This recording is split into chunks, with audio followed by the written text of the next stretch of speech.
Do you think Kamala would have been a better president than Trump at this point? Oh my goodness. That's a counterfactual. Oh, I mean, boy. look, I mean, Oh, man. I think... For people who don't know, this is prolific Substack writer, Twitter poster, yes. Michael Tracey. Impressive title, right? Just a poster. Just a poster. Well, posters are a big deal now. Hey, yeah. The internet has become real life, right? If you can't post, then you ain't... Can we curse? Yeah. You ain't shit. There you go. I shouldn't have even asked if we can curse. Of course, that's understood. Why would you say of course? You just assume that... Well, I don't know. I seem to recall you dropping epithets on occasion. You don't? Not like that. Okay. Those are all AI generated. Okay. Okay. What are we talking about? What's I going don't on? know anything. So, okay, I'm sort of curious. So, we did a remote stream, I think it was in 2022. Okay. Was this about like whether or not something counted as a tank? No, that's a on Twitter. meme that people still remember that they use against me as though I didn't, because it was a whole nomenclatural thing, a semantic thing around Gotcha. the provision of heavy armored vehicles to Ukraine by Biden, and did those count as a tank? It's not even really worth going over, but yeah, there's a segment of my trolls who are still fixated on that. Gotcha. But it was about something to do with Ukraine because that creature Vaush did a whole, he invited me on for a whole debate and he ended up screaming at me and saying I loved Hitler and saying that I'm evil and don't believe anything I say. Okay. And then I guess you were told about this Vaush encounter by your followers, and then you invited me on. Okay. But one thing I found amazing, because it was like I thought it was a pretty constructive conversation. I don't know if you recall it, but then afterwards I realized that you were playing video games the whole time, and I was just amazed. Well, I mean, it's cool, I guess. I just had no notion that that's what you were doing. Oh. The whole time. So do you still do that? Not anymore. Okay. But I have I'm on Vyvanse now, so I can There focus you go. better. But before I would just need something occupying my hands to do something or whatever. I gotcha. But I was just, because we went like 3 hours, and I'm like, and then people were telling me afterwards, hey, he was just playing a game the whole time. And it was just sort of funny to not even realize what was going on in real time. Do you play games at all, or? I play video games, but I kind of compartmentalize my video games so I'm not multitasking while I'm playing them. Sure, I know. I I understand just that. play console single player games on occasion. I don't even want to incorporate any kind of social element to it. Yeah, that makes sense. Hey, Doug Festney, thank you for gifting subs. But generally, whatever game I'm playing is a game I've played a ton before. So even though I'm playing while chatting, I'm really just having a conversation, and I'm probably just like kind of automated, it's kind of like jumping occupying through. your hands. Yeah, because it's it's probably just sort of like this auditory stimuli that you need to. That's not really mentally intensive. Basically, something like that. Yeah. Do you play? Somebody donated something. Oh, okay. It shows that back there. Don't worry about I thought maybe they were onto us. Yeah. Do you play console games? Not as much anymore. Okay. I grew up playing console games, but then I think once you transition to doing PC heavy stuff, and then as of recently, like a lot of console stuff releases for PC anyway. So I never really transitioned to the console heavy thing. Like I didn't have a video game console for like 10 years, and then do you mind me asking how old are you? 37. Okay. Me How too. old are you? 37. Oh, there December you go. 88. I'm August 88. Okay, cool. Okay, so older than I guess that makes older us, and wiser I guess a little that bit, bonds right? us in some way. A little bit, yeah. Yeah, I'm 3 months older and wiser than you. Yeah. Okay. I didn't have a console for like 10 years, right? Okay. Because when I was an adolescent, that's my number one activity was just playing video games, Xbox, whatever. Wait, you didn't have a console? You didn't have a PC? I didn't have any consoles, and then I had a computer always, but none that was really set up for game. Wait, how did you play games all the time if you didn't have a console? I didn't play any really for 10 years. Oh, you didn't play for 10 years. Okay, sorry, gotcha. And then somebody who I won't name convinced me to get a Switch, ostensibly just so we could play some casual Mario Kart. But then, of course, I couldn't control myself, and it branched out within like a matter of weeks to me getting like this entire Switch back catalog that I missed, and then a PS5. So I basically spent like a month playing like the best games from the prior 10 years that I had missed. Okay. I mean, it was awesome. Like I hadn't played Uncharted, I hadn't played Red Dead Redemption 2, I hadn't played Mario Odyssey, I hadn't played Breath of the Wild, but I wasn't very productive during that month. Yeah, you got to be careful.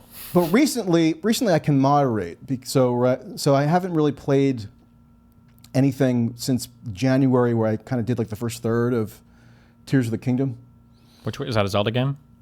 Yeah, it's like the sequel basically to Breath of the Wild. Okay, gotcha. But prior to that, I played Donkey Kong Bonanza on Switch. Have you played that? Do you have a Switch too? No. My last console was like. Are you a gamer or not? I thought this was PC like a gamer. PC gamer. Okay. PC gamer. I thought this was like fundamentally a gaming sort of stream Well, no, operation now it's fundamentally that extended into political stuff. It did. It extended back in 2016. So now we're mainly political with a little bit of gaming. Okay, I used to be a okay. professional StarCraft 2 player, but now we do mainly horrible Oh, politics. really? And Okay, yeah. so yeah, that's a different stratosphere than I ever was. I played competitive like Worms Armageddon for a bit. I like Worms. I remember Worms. Yep. Worms was good. But Donkey Kong Bonanza was great, and then Astrobot on the PS5 was great. It's like basically the first time that Sony came up with a Mario equivalent. Okay. But other than that, like, there's not a whole lot that really I would argue thing like Rayman and Spyro the Dragon were more Arguably. Okay. I mean, in recent years anyway. In recent years, yeah. And it's the first one that made use of the like computing power of the PS5. Okay. But Astrobot was phenomenal. Donkey Kong Bonanza was great, but like there's nothing really other than that that's come out recently that I'm even that interested in. So I'm sort of like forced to moderate my video game usage anyway. Okay. Cool. Does anybody care about that, or like does anybody care about? It's my good video game background. It helps history? us make an emotional connection to you as a speaker. So. It can, yeah, it can. So you ever played like Red Dead Redemption 2 and stuff, or? I've played games in that vein. I didn't play that one exactly, but like I played like The Witcher 3 and The Last of Us and what like these I types played of The Last games. of Us, and, yeah, and The Last of Us 2. But Red Dead Redemption 2 is like a landmark in just pop culture. Yeah, a lot of people liked it. Big It's like game. the best-selling entertainment product of all time or something. Well, that's probably GTA 5 or Minecraft or Roblox, but. Well, maybe it was like the It was a really fastest big. selling. It was a really big one. There was some metric by which it was the most commercially successful something or other. With a horse in it, I think. With a horse and tuberculosis, but it was a slim category. No, yeah. Yeah. Okay, so what is? So why am I in Miami? Yeah, what did you do before? Who were you talking to? So I told you on the elevator ride up that I don't often reach out, quote unquote, to anybody with any kind of media platform to appear on their platform. But I had recalled that you were in Miami somewhere. I was coming to Miami anyway, so I figured, what the heck? Let me reach out to Destiny. Okay. Because that could be funny. You can call me Steven in real life. Steven? And funny. Okay, so there's a joke to you. Gotcha. Wait, so real IRL people don't call you Destiny? No. Damn. I thought you kept the illusion going like it was a WWF gimmick, like The Undertaker, he would go out in public, and he wouldn't be The Undertaker per se, but he would kind of have like almost the aura of The Undertaker about him because he didn't want to break the gimmick. Nope. But I'm an asshole when I'm Steven too, so I'm like the same person, just with a different name. Okay. You know? So I was my pro gaming background was I was Neo Destiny or Destiny, so I just kept the name for all my brand and everything. So that's why. But okay, that's cool. I mean, hey, it's a brand, right? Yeah. My brand is just my name. Like, that's not cool. Yeah. So I got invited to come on to appear on a show. I didn't actually even know what I was agreeing to do. I just know that I was invited to come down to Miami, and it was under the auspices of talking to the guy who was probably most responsible for popularizing Pizzagate. Okay. In 2016. What was his name? Ben Swan. Do I know this guy? He was a local TV reporter at the same time, TV anchor for like maybe a CBS affiliate in Atlanta, and he did a segment on Pizzagate. I think it was in January of 2017. So maybe he wasn't most responsible, but he was the guy in the sort of traditional media who actually covered Pizzagate, quote unquote, if you could call it that. Gotcha. Did this guy have the Trump golden shoes? I don't know if I debated this guy or not. No, I don't think I have. Okay, go ahead. So anyway, more recently, after the latest production of Epstein files, he's been on like a victory tour saying, Pizzagate is vindicated, Pizzagate is true, Jeffrey Epstein is Pizzagate. I could never quite tell what his argument exactly was in terms of how the Epstein files vindicated Pizzagate or proved Pizzagate is true, because my understanding was that there were never any child sex slaves found at the Comet Pizza restaurant, Comet Ping Pong Pizza restaurant. Yeah, well, I mean, there wasn't even a basement that the place had, and supposedly it was in the basement where the CP orders. Whether there was a basement or not, I think the more relevant factor is like whether there are actually any child sex slaves. Well, the basement is an important part. How are you going to have sex slaves on the first floor when everybody just looking into the windows, you know? People seem to focus a lot on whether or not there was a basement. I mean, in whatever floor of the dwelling we're talking about, had child sex slaves been discovered there, like that would probably be the most relevant investigatory finding. Sure, I guess. And there weren't any, and yet like there's still like this demographic of the internet that is very invested in declaring that Pizzagate was true. So I figured we'd probably be talking about that when he invited me. I just accepted it because, I hadn't traveled in maybe two or 3 months, so I figured why the hell not? And they spirited me out to this like cavernous studio somewhere on the outskirts of Miami. Okay. And we did it on Thursday, and it was a pretty cordial discussion.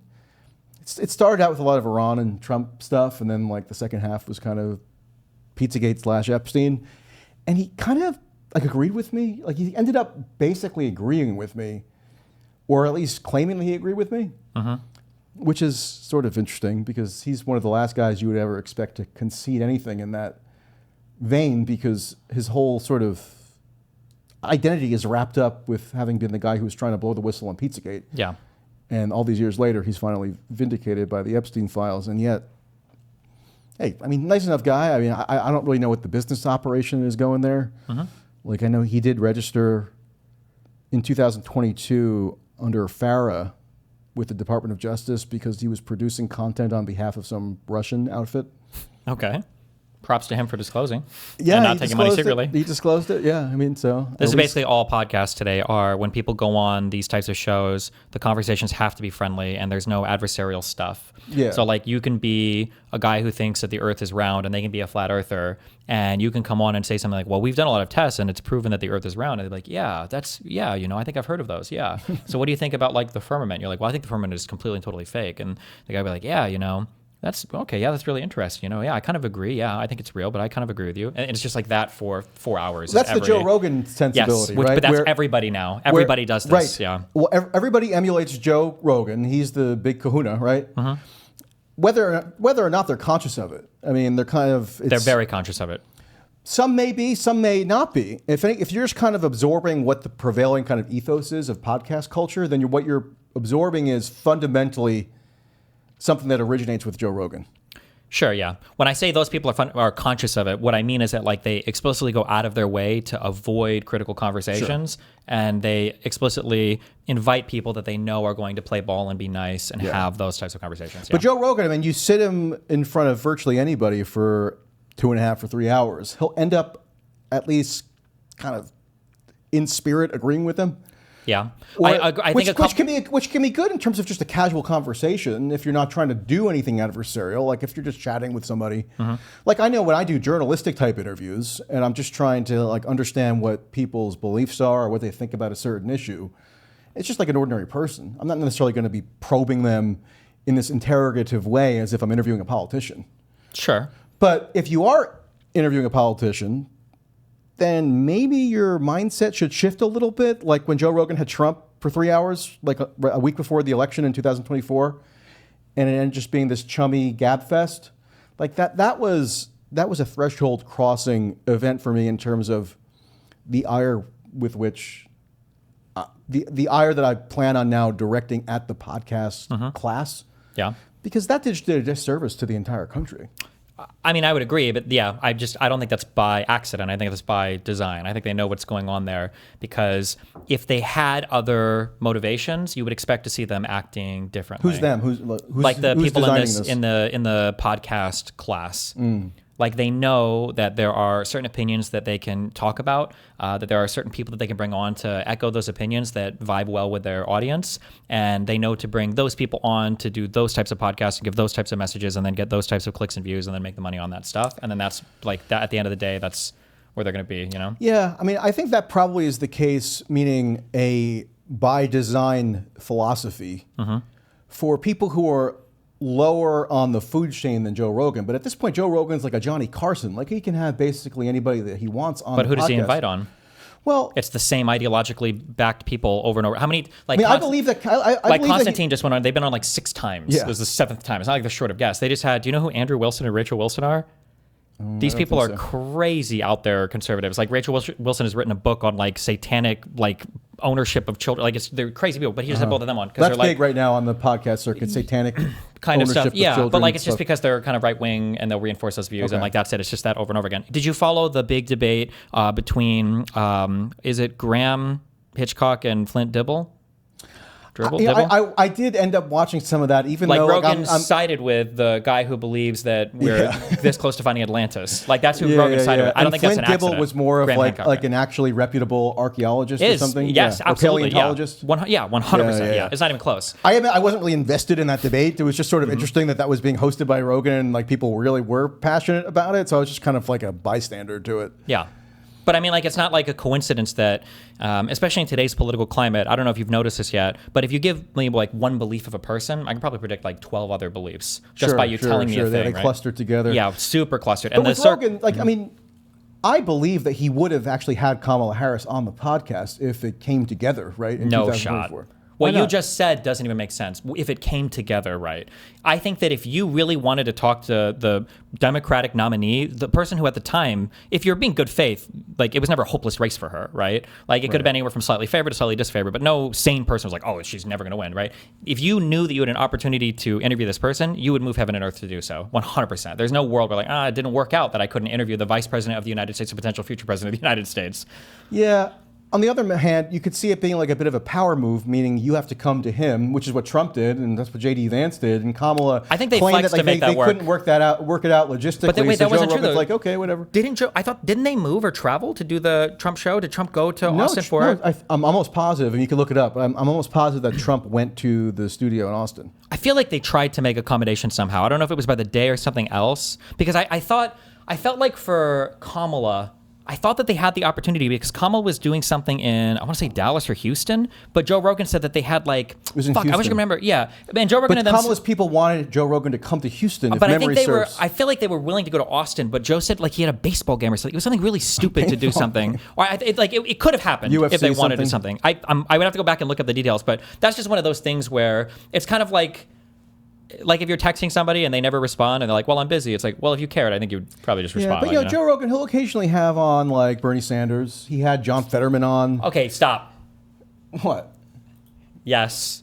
But like, there's a difference. You hear people say this. Sorry. You're making me Hold defend. on. You're triggering me. Wait, I just need to say Go this ahead, real go quick, right? You've met these people. Actually, I don't even know where your political leanings are, but like there are these people who are like, oh no, I talk to people on the right and left. Oh, who do you talk to on the right? Everybody. Who do you talk to on the left? Oh, so many left-leaning people. They would say before, now it's a little bit, they'd say like, I talked to RFK Jr., I talked to Tulsi Gabbard. Sure. Now it's John Fetterman and Ro Khanna and maybe Bernie Sanders. It's like, okay, so you're talking to like the most outer perimeter fringe kind of like left-leaning people, but like you're never going to have like an establishment like AOC type or... So you think he wouldn't have Gavin Newsom on?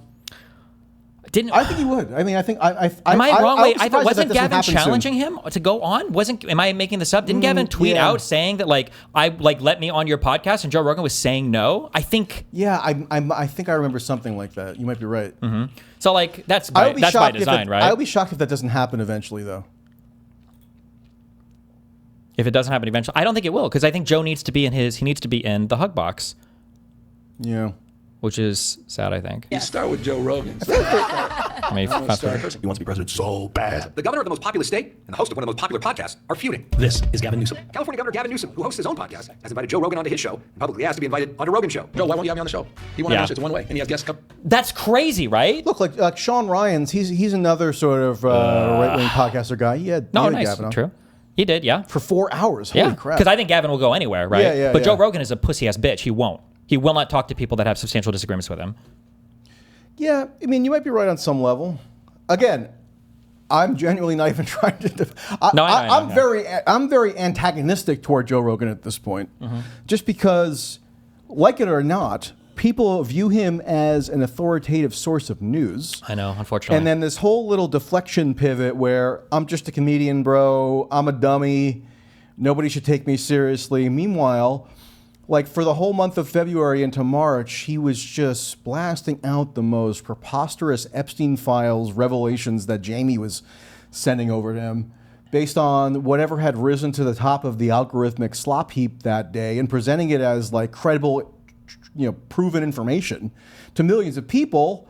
And, it it's kind of, I don't want to say get too melodramatic about it, but like it is dangerous in the sense that if he's telling this mass audience, right, the biggest audience on the internet, that as he did, like maybe it was February 15th or something like that, that these prophecies that have come from Whitney Webb, I don't know if you know who that is. No. I don't know. I won't even try You to said explain. prophecy, so I'll assume she's a crazy person, yeah? She's crazy enough, but she's seen as this very reputable person in terms of like the conspiracy adjacent journalism world to the degree that exists. Okay.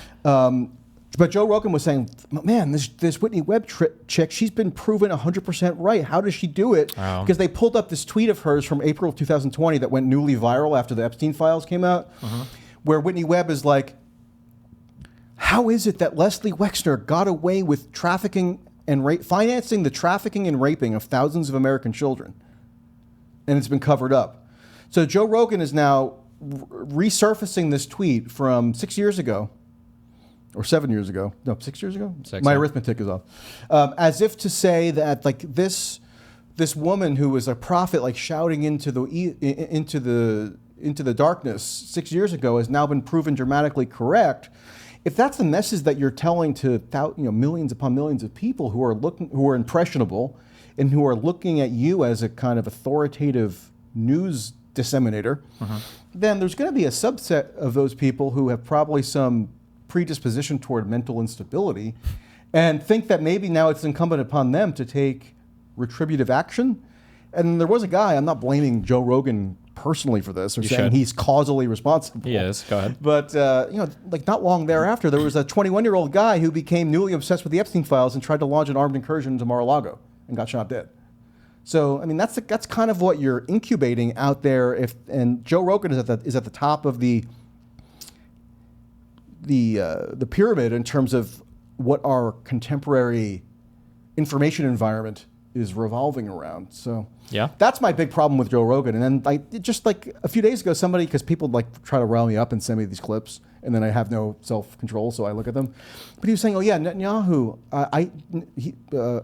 Joe Rogan was saying that he thinks that Netanyahu is dead. Oh, yeah. Because that was like a thing in the past couple days on social media. Because there was like a thing where his hand looked like this or something, and people were like, where is his thumb? Or why does he have like 5 fingers? Or it's AI or something. And it was just like, and Joe Rogan was saying to this other comedian guy he had on, look, we know that Netanyahu's brother was just killed in an airstrike. So, it stands to reason that Bibi himself is also dead. And Joe Rogan was literally basing his statement of fact on a bogus viral tweet that had just proclaimed Netanyahu's brother had died in an airstrike based on a viral, image that had gone around of a house fire in New Jersey. And that's what Joe Rogan just looks at and like believes without like any second guessing whatsoever, and then blasts out to the biggest audience on the internet. I mean, do you remember the whole kitty litter fiasco? That was where Rogan, I don't even remember if he saw this on a Facebook posting or somebody emailed him or whatever, but somebody said, and it was totally made up. It came out that this was totally made up, but he started this whole national panic where somebody was like, they're putting kitty litter boxes in classrooms now for kids that identify as furries. Yes. And it was just completely not true. And this would like captured the Republican public thought for probably a month or so. And it eventually came out it was all just bullshit. It was just a lie. Right. But I mean, it's obviously a lie. But it's just like the fact that these people are so hungry for these things, and it tells you something about the person, and it should tell them something about themselves that they fall for it so easily, where they should think like, okay, well, if I fell for this and this and this and this and this and this and this, maybe I need to change the way that I'm approaching something or create some type of new mental guard to not fall into this. Does it. Never, no. Which He's is like why incorrigible. Yes. You think at some point he would feel some public spirited obligation, right? Just given his reach, given the enormity of his influence, to have like a thought that's percolating around in his brain somewhere that before he just blasts out this info that's like not just about something about comedy or something inconsequential, some casual little piece of banter or gossip, but like something that's directly pertaining to ongoing, very significant news events like a war, or an election, or like a alleged child rape atrocity, that like maybe he would do like a second or two of confirmatory research, but he just doesn't do it. Yeah. And at a certain point, like it's not funny anymore. Yeah, we are way past that point. Yeah. But I mean, like the way that I look at it is I just look at where all the incentives are, right? Like when he does these things, you get a ton of positive feedback. You make a lot of money. You retain your viewer base. Like everything is just going really well for you. Imagine if there was some story that came out about Kamala or Biden that was negative, or about Trump that was positive, and you had an inkling that it wasn't real. What, besides personal integrity, of which Joe Rogan has none of, why would you stop that story? There's no accountability. Nobody's suing anybody for defamation. Your audience obviously doesn't care. There's no disincentive. Yeah, exactly. So they just follow kind of the tide on that. And if anything, it made him the most coveted political endorsement in the entire country in 2024. Yep. So why would he change what he's doing? Exactly. Yeah, which is very, very, very annoying. Yeah. Can I ask? So what is your? How often do you stream? Do you stream every day? I'm supposed to stream 8 hours a day. I try to. Yeah. And do you ever take days off or anything, or? I mean, I travel for events, so like I'm going out of town tomorrow to go to ASU, so that'll be like 2 or 3 days off streaming. But if you're just home, I'm always doing emails or work. I'm generally always working. You wouldn't take a day off from the streaming. If I do, it's because I have to catch up on other stuff. Yeah. Okay, interesting. And how do you think that? I'm distracted by that constantly. Good. That's what it's here for me to gain a psychological edge. It's to throw off the weirdos who come to your apartment and want to sit in front of this very impressive setup that I have no technical ability to construct on my own, definitely. How do you think that the constant streaming and the constant almost public exposure, maybe exposure is a little bit of an overstatement or a little bit of a kind of serious way of putting it, but like constantly being in public view for so long, day after day, do you think there are any downsides to that, just in terms of your ability to think, like to almost have private thoughts that you can come up with in the sanctity of your own mind and not necessarily have an audience of people scrutinizing like every little gradation in your thought process? You see what I'm saying? Yeah, I mean, I think there can be. I think it just depends on the type. I think for most people there probably is. I think I'm pretty lucky in that I started streaming early. I built a fan base doing StarCraft, and then I transitioned into politics still like pretty early on, the whole kind of streaming era.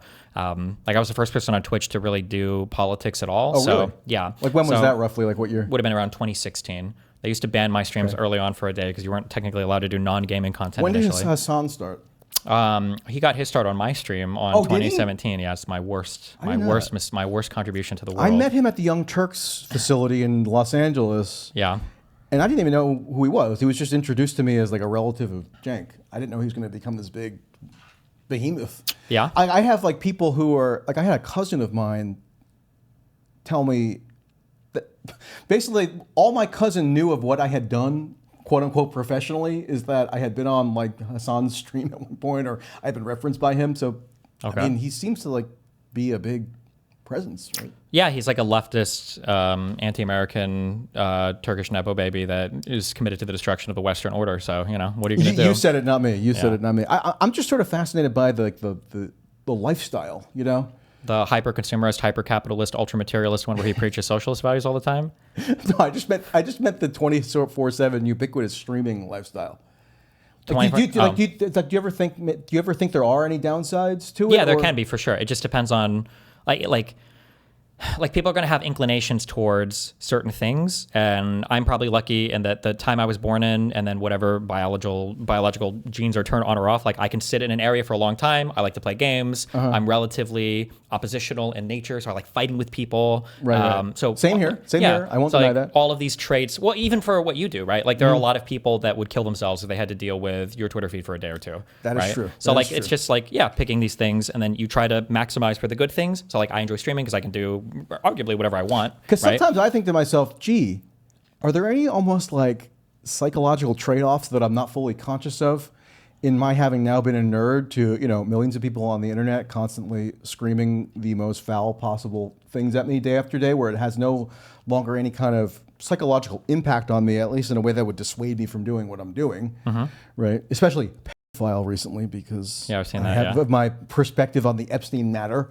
But even before that, it was something else, right? Now I just sort of wonder, like, if you were a well-adjusted, normal person, you probably would have an emotional reaction or some kind of negative psychological reaction to people just flinging these most repulsive slurs at you. And now that no longer really has any kind of tangible effect on me. Is that good, bad? I mean, there's nothing I can really do about it, but sometimes I do ponder what did I get myself into, and like what maybe am I not fully cognizant of in terms of how that's affected my psyche. I think the things you're not cognizant of are generally going to be negative. So like in psychology, you can have like a positive condition, or you can have the absence of something like a negative condition. I think what you're usually not aware of as much are the negatives. So I moved a lot of my my personal life used to be very public on stream, and then I kind of made an even heavier slant towards just political content at the end of 2023, early 2024. So I started moving a lot of my political life or my personal life off stream. And one of the things that I noticed that was just kind of funny to notice is that like if I'm talking to a person,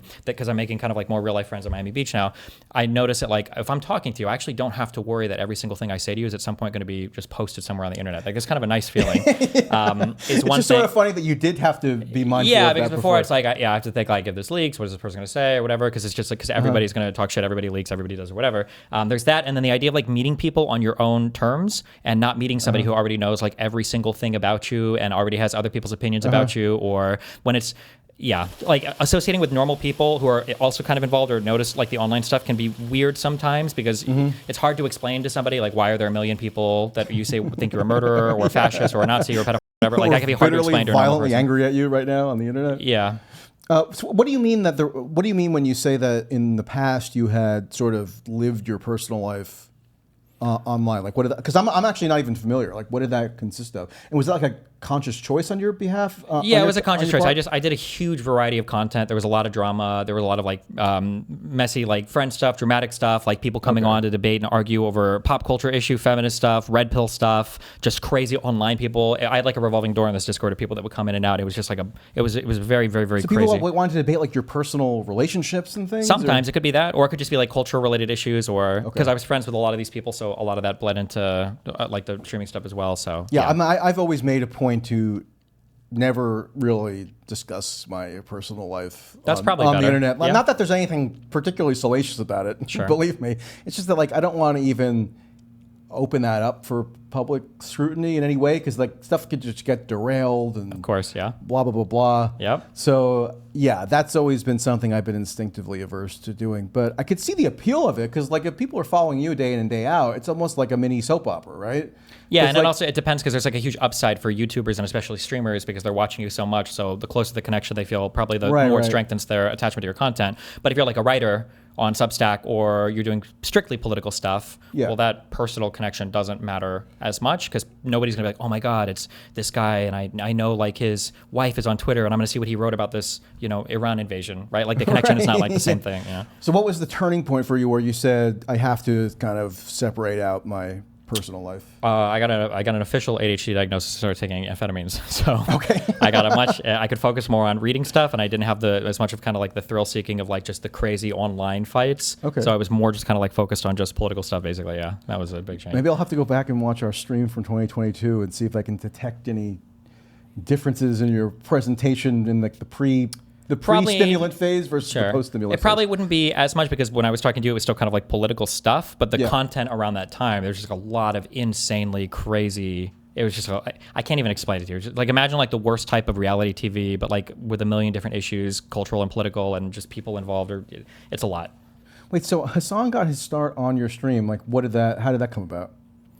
So Hasaan had a debate in 2016, or it might have been early 2017 with Charlie Kirk. And then he wanted to he wanted to get involved in the online streamer space because he was big on kind of Facebook, and he was kind of growing up under the Young Turks on their media network. And he reached out to me to get debate feedback and advice with Charlie Kirk. And we had a call, and we kind of got along pretty well. And then we were kind of, I would say, friends for the next like year or two. And then, we went our separate ways. We'll say that, yeah. People must have enjoyed following the every latest development in terms of that relationship, right? Well, I mean, I would say the vast majority of it was very not dramatic. Okay. There was a thing that I hadn't learned yet, a personal lesson that I needed to learn on the internet, which is if you attack only one side and you never actually put a stake in the ground against the other side, people have the perception of you as being way more on that side, and you gather a lot more followers on that side than you realize. So have you ever heard of Gamergate? Yes. Okay, so in the 2016, 2017 era, the whole like world of video games started to become way more like Yeah, Trump, I know. political, everything I else. saw it Yeah. at the time. Then there was the definitive Gawker article on Yes, Gamergate. with Zoe Remember that? Quinn and all Yeah. this bullshit. Yes. Yeah. So because I was in the, There's too many women in video games. yeah, exactly. Yeah. So I was very like argumentative debate, like aggressive coded, but I was also like left leaning. So I came up debating a lot of these like big right wing gaming adjacent internet figures. So I had a huge debate with a guy called Jontron and then like Sargon of Akkad and like all of these people. And when I was doing that, and then when Hasaan kind of started joining my stream, there was a decent chunk of my fan base that I didn't realize this because I thought they were kind of joking. They're like, oh yeah, like Destiny's like basically a socialist, like ha ha ha. And I was like, yeah, okay, whatever, you know, not really. And then at some point when me and Hasaan started to run into more and more disagreements, there came to a point where I realized like, hold on, I am absolutely not a fucking socialist. I think all of this is the dumbest, most retarded shit in the universe. And then when me and Hasaan had our big split, it was actually me and Hasaan and then kind of Vosh too. Vosh also came up in my community. I'm sorry. But when I split, I like chopped like probably 30 or 40% of my fan base off. And then they went that way because they were socialists. And then I kept my liberals and then we did our thing. Yeah. Vaush is probably the most unpleasant person I've ever had to attempt to interact with for anything. Okay. That's good for you because there are way worse people out there. But Vosh can be mean sometimes. Yeah. I mean, it just like literally, I'm not even making a political point. Sure. It's just that in terms of the. Have you talked to Taylor Lorenz? I saw your encounter with her recently. You know, I kind of like Taylor at this point. I know that you've had a big beef with her. I made fun of her when she was going through her whole shtick maybe 4 or 5 years ago, where her entire beat at the New York Times seemed to be that she was getting trolled on the internet, and then she was going to make these grand inferences based on that, and then demand like certain political interventions or policy interventions, seemingly mostly to help her or other besieged journalists. I thought that was really kind of self-involved and myopic. But yes, I did. I had we had a meeting of the minds at the Substack bureau that they set up at the Democratic Convention in August of 2024 in Chicago.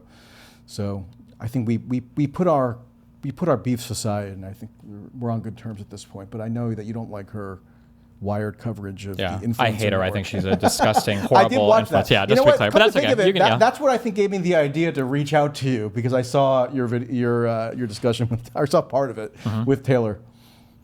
What did you come to any kind of conclusions from that, or is it still just Why as I fierce? think Taylor's a bad faith actor in media. Okay. That's how I view it. Yeah. Did you ever read that Chorus article? What article? She wrote an article about Chorus, which was I read it when it first came out. Like it was like maybe last summer, right? Yeah. I think a lot of it was not true. And I think that, like in general, wait, where do you align yourself with politically? What do you say you are? Hold that thought. I want to make sure I don't forget this. Okay. Don't forget. You're talking about these, video game focused pundits or commentators who then end up branching out into more political commentary, and then you're coming up at loggerheads with them. Mm-hmm.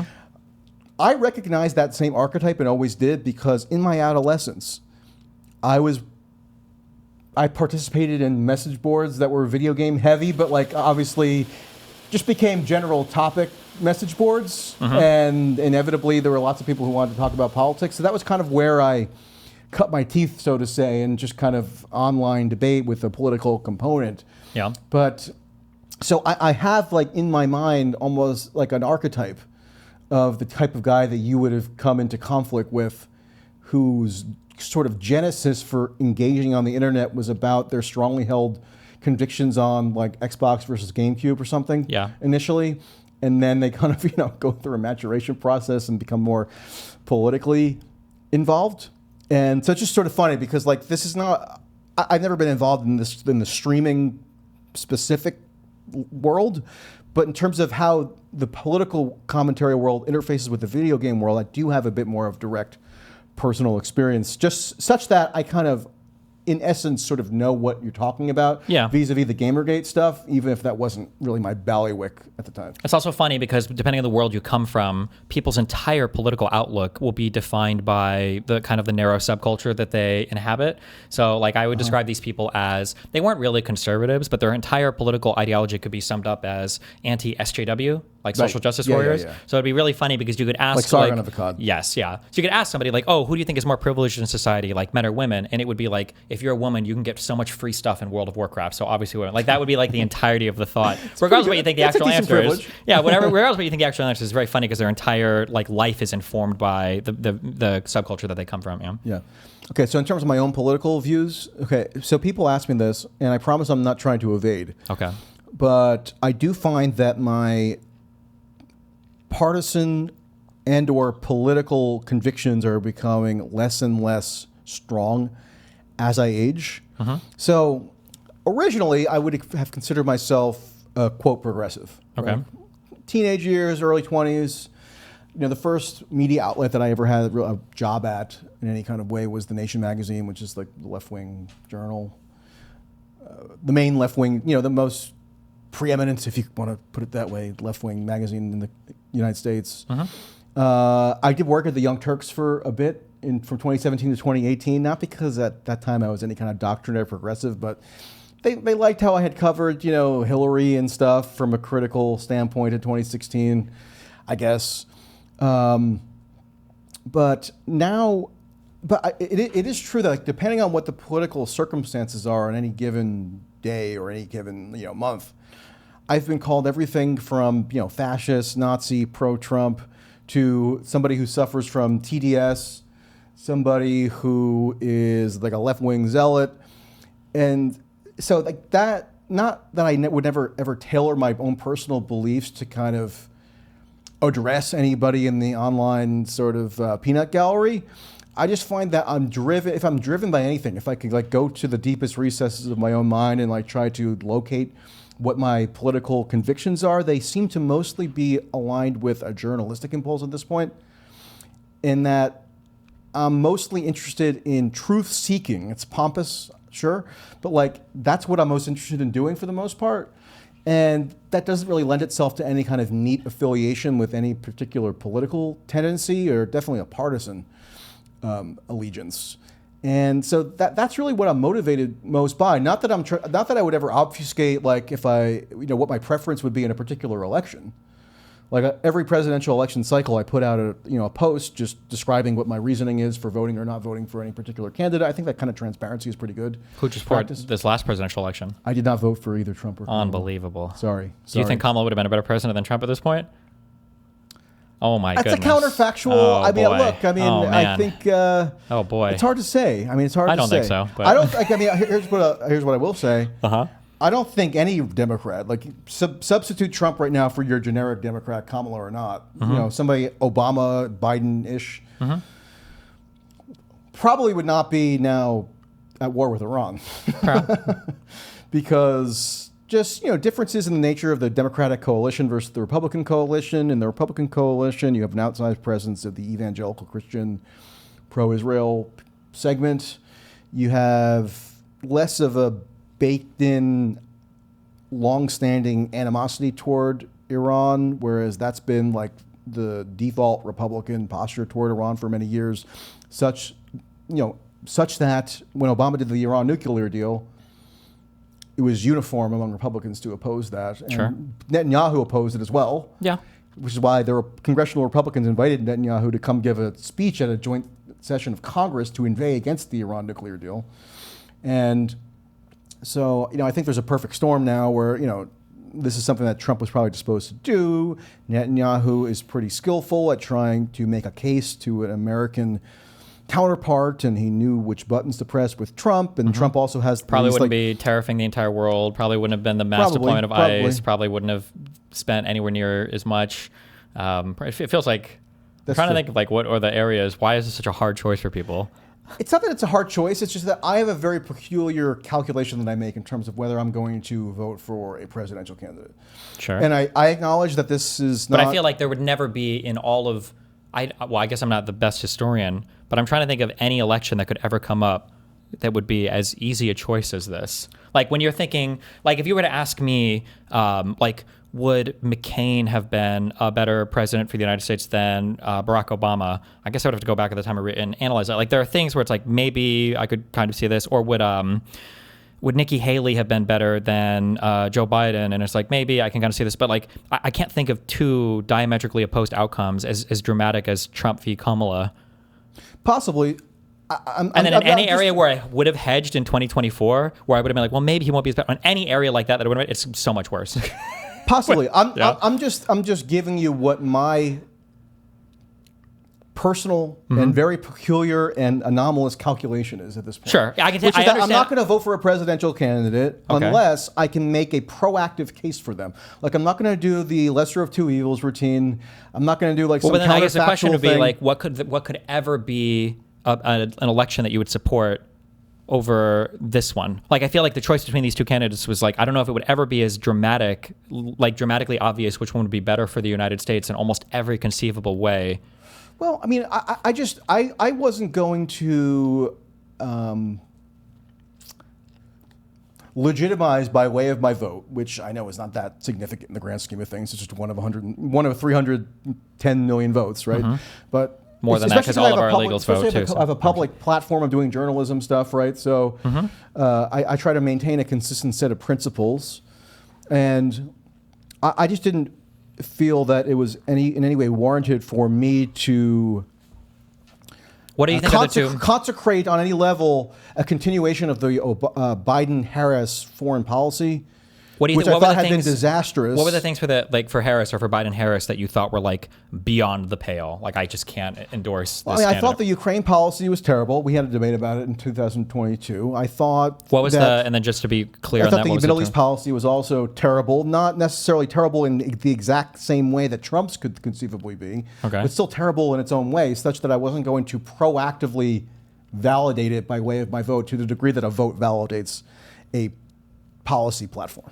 Is there any, historically, or at least in your lifetime though, is there a single president where there wouldn't be one thing that you could say, this is not okay? So like, of the 20 huge issues we might imagine a president has a position on, if we could imagine taxation, healthcare, the border, gay marriage culture, like if we can imagine 20 things, I feel like, is there ever going to be a president where there's not going to be at least like 1 to 5 of these boxes where you're like, oh no, like I wouldn't support it because this is a deal breaker? Like, I feel like possibly. I'm not saying that my current mentality on my own personal voting choice is stuck in time forevermore. Like, maybe new information comes in at some point down the line where I make a different calculation, and I am more willing to accept like a lesser of two evils calculus, or I am more willing to even on that phrase, like proactively affirm that I support a particular candidate. But you know, I mean, I voted for Obama in 2008. I campaigned for him, actually. Like, I volunteered and registered voters. Sure, but does that count? We were like 20.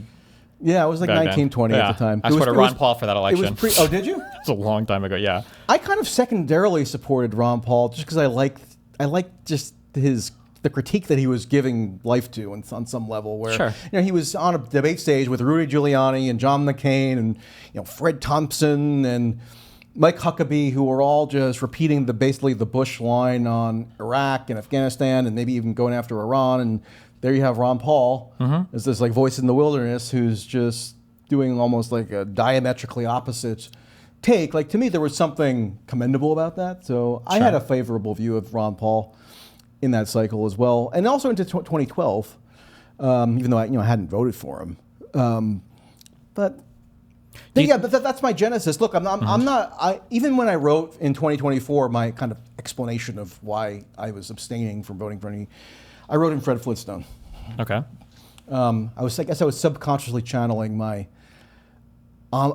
premonitions that either Trump or Kamala could conceivably bring about like a dystopian post-apocalyptic hellscape akin to like the prehistoric age that the Flintstones lived in, except it wouldn't be as cheerful as like the ones that the Flintstones inhabited.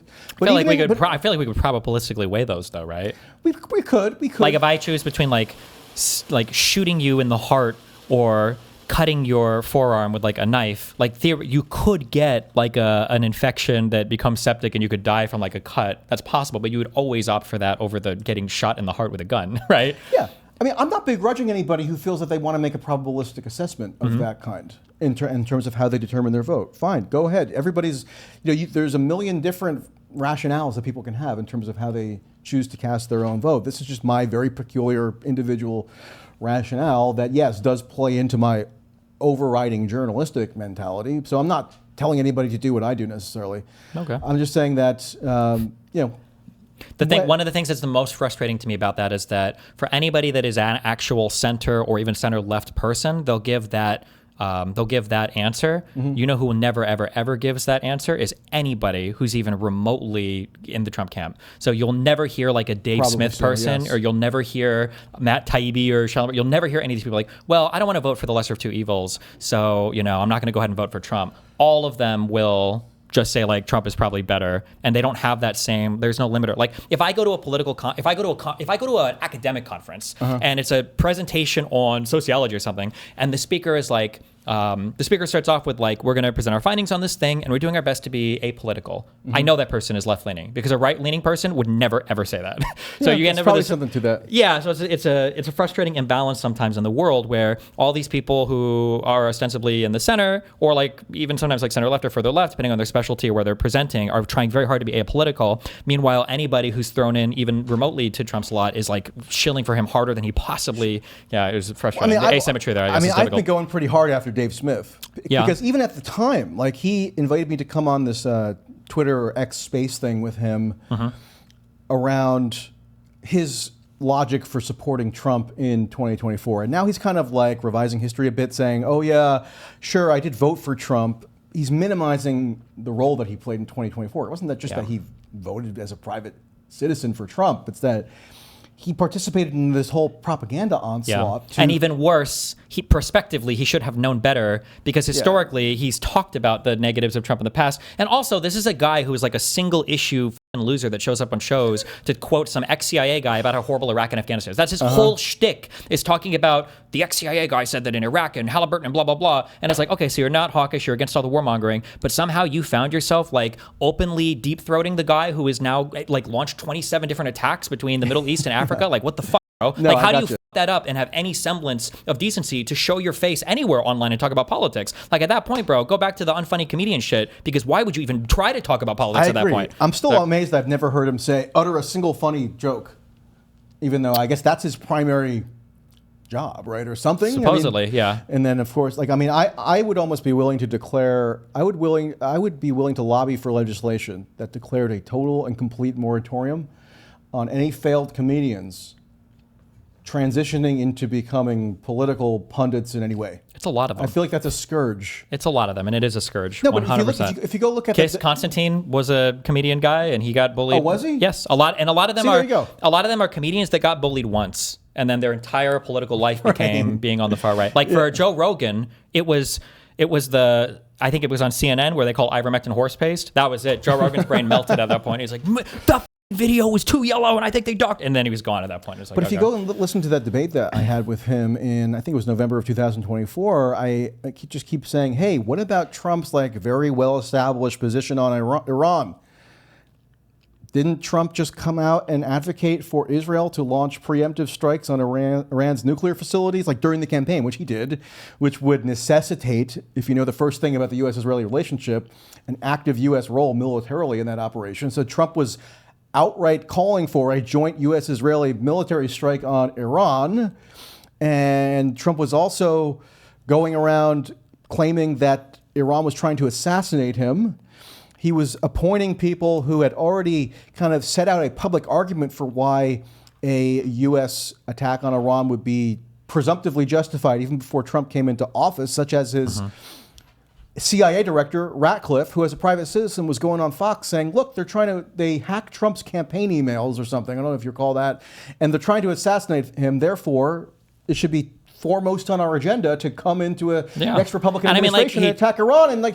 And how are you so surprised by this? He tore up the JCPOA. When he was running in 2016, he said he was going to kill families of terrorists. He said he wants to leave people stationed in Syria so we can steal their oil. Like, he bombed a Syrian airfield. He's been involved in attacks in Yemen, in countries in Africa. Like he's got the most history to where when a thing happens, it's like it's not surprising at all. Like guy who, have you ever watched like sometimes like primaries where people are looking and they're making up all these theories about what's happening and we don't know if Biden or Bernie and blah, blah, blah. And then when like the primary votes finally happen and the guy who, wins who is ahead, when you look back at it, you're like, people were telling so many different stories about this primary, but the whole story was really just guy who's huge front runner, remained huge front runner, and then won the primary. Yeah. Actually, which happened with Biden, which happened with Hillary in 2016. Yeah, exactly. It's like, it's actually not an interesting story at all. The interesting thing was all the crazy mental gymnastics to try to make it seem competitive along the way. And for Trump, I feel like it's exactly this. This is like the least surprising thing in the world is everything he's doing in the Middle East. Yeah, well, I mean, but the thing with the Dave Smith and that whole crowd was not just that they were making this begrudging lesser of two evils calculation, right? It's that they were putting forth this totally fictitious image of what could be expected from a second Trump term. And it was sort of algorithmically boosted by this, RFK Jr., Tulsi Gabbard, Elon Musk, Joe Rogan, like Avengers Squad take on Trump. Like if you're Ben Shapiro and you're supporting Trump on the grounds that you think Trump is going to enact a foreign policy that is akin to what you would have wanted in terms of your longtime foreign policy views, at least that's consistent.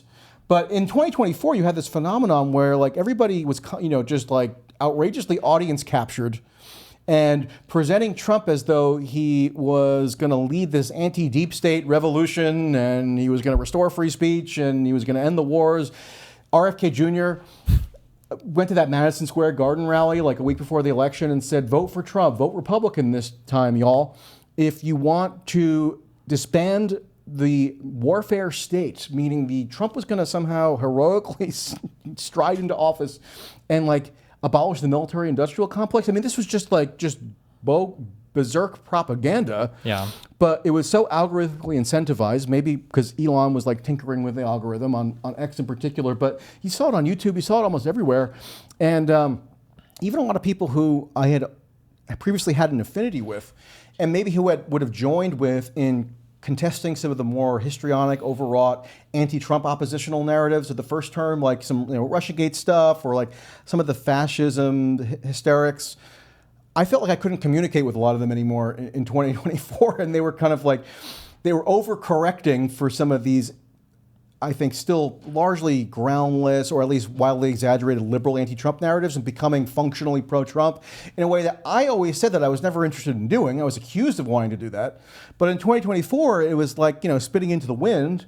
And I don't think there's really been a reckoning with it, although there should be, because like if you were giving voters or your followers an impression that something so radically different was going to be ushered in with Trump 2.0 than actually has come to pass, like shouldn't you, I mean, we're not talking about like decades and decades ago, we're talking about like less than a year and a half ago.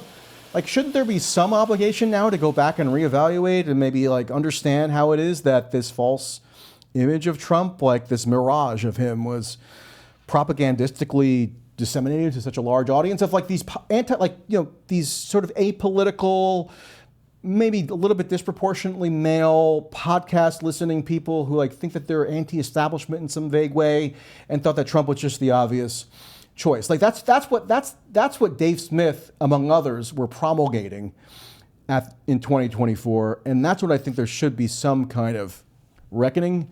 Yeah, but there isn't. I mean, there's no reckoning because memory hold things as quickly as possible and then barrel right along. Yeah, there's no accountability for any of it. Yeah. I feel like the trajectory I took was, I felt like in 2016, like I would have been described as a very, very anti-Trump. Oh, should I tweet that I'm on this right now? No, it's fine. It'll go up on my YouTube later, so you're fine. Well, I'm going to tweet maybe. I'm just going to let people know that like if they know how to find your live stream. Sure, if you want to. See, I'm tweeting live on stream now. Isn't that exciting? Live on stream. I feel like in 2016, I was like a very anti-Trump person. And then from 2016, 2017 to 2021, I think that I made the liberal journey that so many people made to where you're like, okay, well, we're being super hard on Trump 2017, 2018, that you the whole Russiagate stuff and the Mueller investigation. Thank you so much. And everything else. And then I feel like I made this journey of like, okay, maybe I'm like a little bit too deranged on Trump. I need to peel it back a little bit. And then after J6, and then in the ensuing year, I think as I start to learn more about government and actually engage more with civics, and then I look back, I feel like 2016 to 2020 was like about as bad or worse than any liberal Trump derangement syndrome. Like when you say the Russiagate stuff, like there is a public phone call with Giuliani where we can just go listen to it for 42 minutes, like begging Zelensky, or it's his aide that picks up, to like start a false investigation into Joe Biden's son. Sure. That was the Ukraine iteration of like the Russiagate theme. That was a little bit that's a little bit different from what I'm referring to, which was like the Crossfire Hurricane investigation. Sure, I understand that, but like, can you think in the equivalent? Like, you remember that, like, the real Russiagate conspiracy stuff, in my mind, was what people said about Hillary Clinton. You remember the claims that Hillary sold unilaterally all of our uranium, or 80% of America's uranium, to Russia. Like, that was a claim that was like that was in the New York Times. In the that 2016 was Ken Vogel in the New York Times covering the Clinton Foundation, like sure, but this was dealings. hardcore carried by right wing people to say that like Hillary Hillary sold our uranium. This Oppo research book. But like, imagine if Hillary or any of these people had somebody of the caliber of fucking Manafort heading their campaigns, a guy who is not only convicted, but Trump eventually pardoned, or people like Stone who were directly coordinating with Russian hackers on released hacked materials from the DNC servers, from the DCCC, all the Podesta emails and everything, or were publicly making statements like, we'll reward whoever, or for the leaked emails or whatever, or that Trump Tower meeting that they completely lied about, where that Russian lawyer lady came in and like, we were talking about shit. We wanted to get like. I'm not saying. Wait. Yeah. I'm not saying that like this proves it, but I'm saying that if you collect all of those facts, it's already so exceptionally crazy that like, I think most people, your priors on all of this would be so low that when so much stuff like that has happened, I think it's fair to wonder like, what the fuck is going on here? This is so outside the norm. And I think there's way more evidence for any of that than, for instance, like, how long did we have to hear about Hunter Biden and Burisma and Chevron? No, I agree with that, man. I think the Hunter Biden stuff was just like this ticky-tack stuff for the most part that, amazingly enough, although Republicans in Congress devoted years and years, so many subpoenas. For the 2 years that they had a majority under Biden, they basically spent it investigating Hunter Biden, but not even for anything that was going on contemporaneously. They were investigating stuff that went on when Joe Biden was vice president, like 9 years before. Yeah, they were saying that they were so concerned with like corruption involving Joe and Hunter's dealings with Ukraine, right? But we had like an active ongoing war at that point that the U.S. was supplying an enormous amount of weaponry for. And the best they could come up with was going back to 2014 and resuscitating stuff from the Obama administration. Yeah. And it was about a Hunter who was not running for office and didn't have any presence in the White House anywhere near the way that, say, Jared Kushner did, or Witkoff did, right? I mean, the Jared Kushner contrast is just outrageous. Yeah, but I guess the thing that I'm saying, the thing I'm saying is that like, you've never in your life said this word, Huntergate, right? Nobody's referred to like, not, no. Yeah, nobody thinks about that. But like, there is way more shit related to Trump Russia stuff, which at this point I don't think there. Well, I don't think there was like Trump and Putin were having a meeting of the minds, but I think that their campaign was looking for anything they could get, even if it came from an illegitimate source. Yeah, but the impetus for the FBI investigation that was launched against Trump in the first term, vis-a-vis Russian interference or Russian collusion, was the following proposition: that Donald Trump had, quote, colluded or conspired with the Russian state to get himself installed as president and subvert the 2016 election, and then subvert like the American government essentially, so that it could be controlled Manchurian candidate style by Vladimir Putin. Like, which I think that claim is true. Okay, well, I disagree with that. Okay. You honestly think that? Like, you think Russia hacked the election machines in 2016? No. That was never the claim. That's what Republicans said the claim was, and there were a few crazy. No. I'll pull up a million clips. You can pull up a million clips. Adam Schiff saying they hacked the machines. As late as 2018, I swear to God, I'll pull up the polling right now.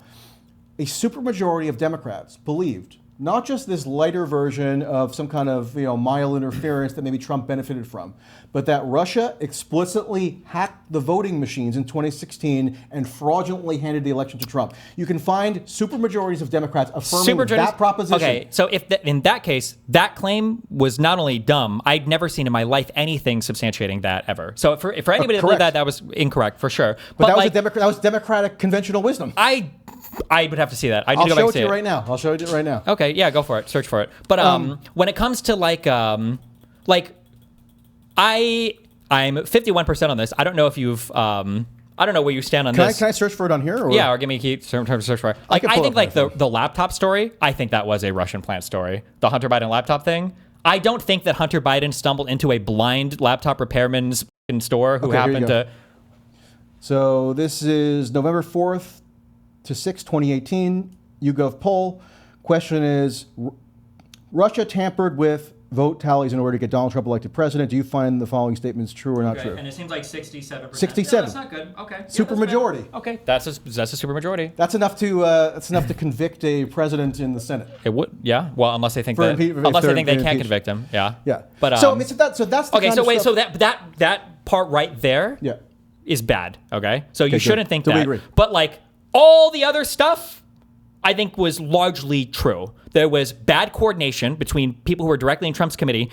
So Roger Stone and the Guccifer hacker guy, I think that's a big bad connection. But Roger Stone was never proven, and believe me, if they could have, if Was never proven to what? could have proved, I'll tell you. Yeah. Was never proven to have any privileged foreknowledge of anything to do with any of these hacked email releases or WikiLeaks or anything like that. It was just Roger Stone being a bullshitter. Well, no. One, he had and DMs trying to with trumpet his insider knowledge. Wait, one, he had DMs with the Guccifer hacker on Twitter. They were exchanging DMs. So what? I had DMs with that guy too, because I wanted to see if there was any information on it. And if you would have been part of Trump's election campaign, I would be mad at you. But you're not. You're a journalist. It's a different thing. Number one. But number two, part of I think 4 out of 5 or 5 out of 6 of the Roger Stone convictions were him not cooperating. Were him saying, I'm not going to testify or fuck you or whatever else. That's true. Yeah. And one of the things he said publicly was, I'm not going to rat out Trump. Yes. And that was it. So I was like, well, I don't know what else would have been. And then Trump pardoned him on all of that. Right. So, but it was a procedural crime. Like it didn't get to the actual crux of the theory. Well, but the procedural crime was to avoid getting to the crux.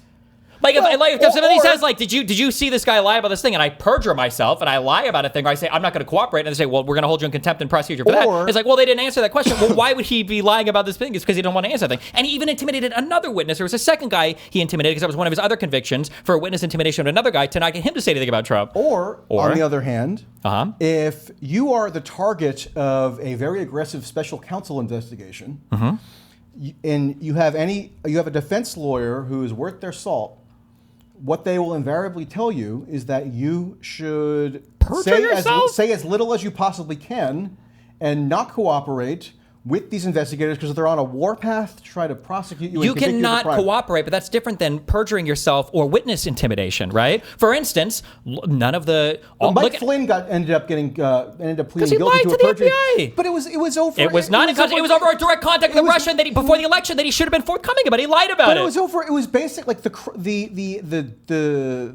gravamen of that lie, so called, was basically mixing up a date within the span of a week or two. It was about his communications with the Russian ambassador. Yes, which is the thing that he lied to the FBI about, that he was so compromised that the, I think it was the State Department forced the DOJ to take action on it because they didn't even want him as part of the administration because they felt like that was a compromising lie. Because now if somebody knows that he's lied about that thing to the DOJ and FBI, now he could potentially be compromised. And this guy, he was like the national security advisor or whatever. Like, that's a pretty big position to f that up on. And it's about Russian people, which is already, there's so much crazy shit about this. And if we look at Michael Flynn's Twitter today, this guy is deeply... Yeah, exactly. So it's like, what the fuck? Yeah. No, but that communication it was with Sergei Kislyak, right? He was the Russian ambassador. It was during the transition. So after Trump wins the election, hasn't come into office yet. It was Flynn speaking on the phone with the Russian ambassador saying, before you retaliate against these sanctions that Obama has imposed for so-called interference, remember Obama closed down, like in the waning days of his administration, this Russian sort of diplomatic outpost in Maryland, and he imposed some sanctions.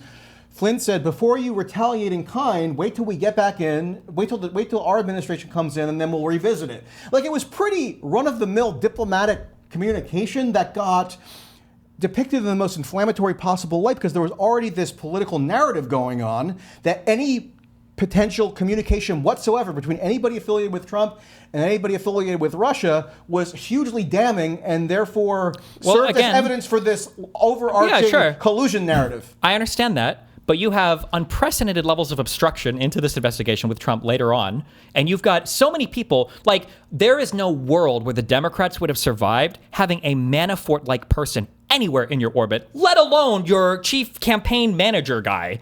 that Democrats have got plenty of shady consultants. name and campaign one managers. person close to Manafort's prestige and Trump's because he was the head of the He was a campaign chairman manager for a bit. Yeah, he ran like the delegate operation at the convention.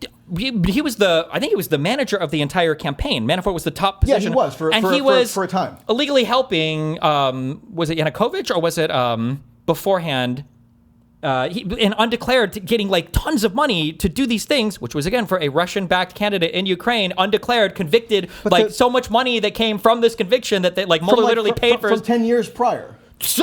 So, wait, Hunter Biden who's not in office, who's not affiliated with any politician. Hunter Biden was 10 years prior, and there wasn't even anything bad about him that turned up. The only thing we even knew about Hunter Biden was because of the Russian email hacks that got leaked from the big guy. I'm not arguing the Republican position on Hunter Biden. Sure. I'm just saying that nobody like Manafort, like if I ask you, who's one Democrat that's even remotely close to that weird being in a reasonable position, I'm sure we could find like a think tank donor or like Soros, like whatever kind of person. But in terms of like what Manafort was. Look. Okay, so the most or like the Trump Tower meeting. You were going to say something like that. That was a bad meeting. The Trump Tower meeting. They lied about it. Amounted to anything because they didn't have anything to turn over. But they lied about it. I interviewed the guy. Yeah. Okay, who organized that Trump Tower meeting. He was a British music promoter. It was a nothing.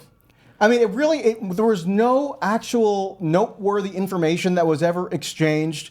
But the goal it was just this like freelancing Russian lawyer who thought that maybe he could get Don Jr. and Jared Kushner's attention, and they basically just ended the meeting within 10 minutes, and then nothing really ever came of it. But they took the meeting looking for something from a foreign national that they lied about. I mean, yeah, fine. And then what does Trump do when he gets into office? The only reason we have Mueller is because he immediately fires... Who died today, R.I.P. RIP. He fires Comey because he doesn't like the fact that Comey's not stopping the investigation. He's bullying Jeff Sessions every day on Twitter because Sessions recused himself. I'm just saying, it's the guiltiest shit in the universe. And then we get the call to Ukraine and everything going on here. I'm just saying it's a lot of shit where it's like there's so much more there that to dismiss all of it as Russiagate because a lot of people didn't like the fact that they thought that the voting machines were rigged or whatever, which is not a good claim, but that's nowhere near the level of delusion that conservatives have been on for the past 10 years. Here's my larger point about Russiagate, okay? I'm going to connect it to today's most salient issues. Okay. It's that my issue is that there was always an overabundance of material, from my perspective, to actually formulate a rational critique of Trump based on.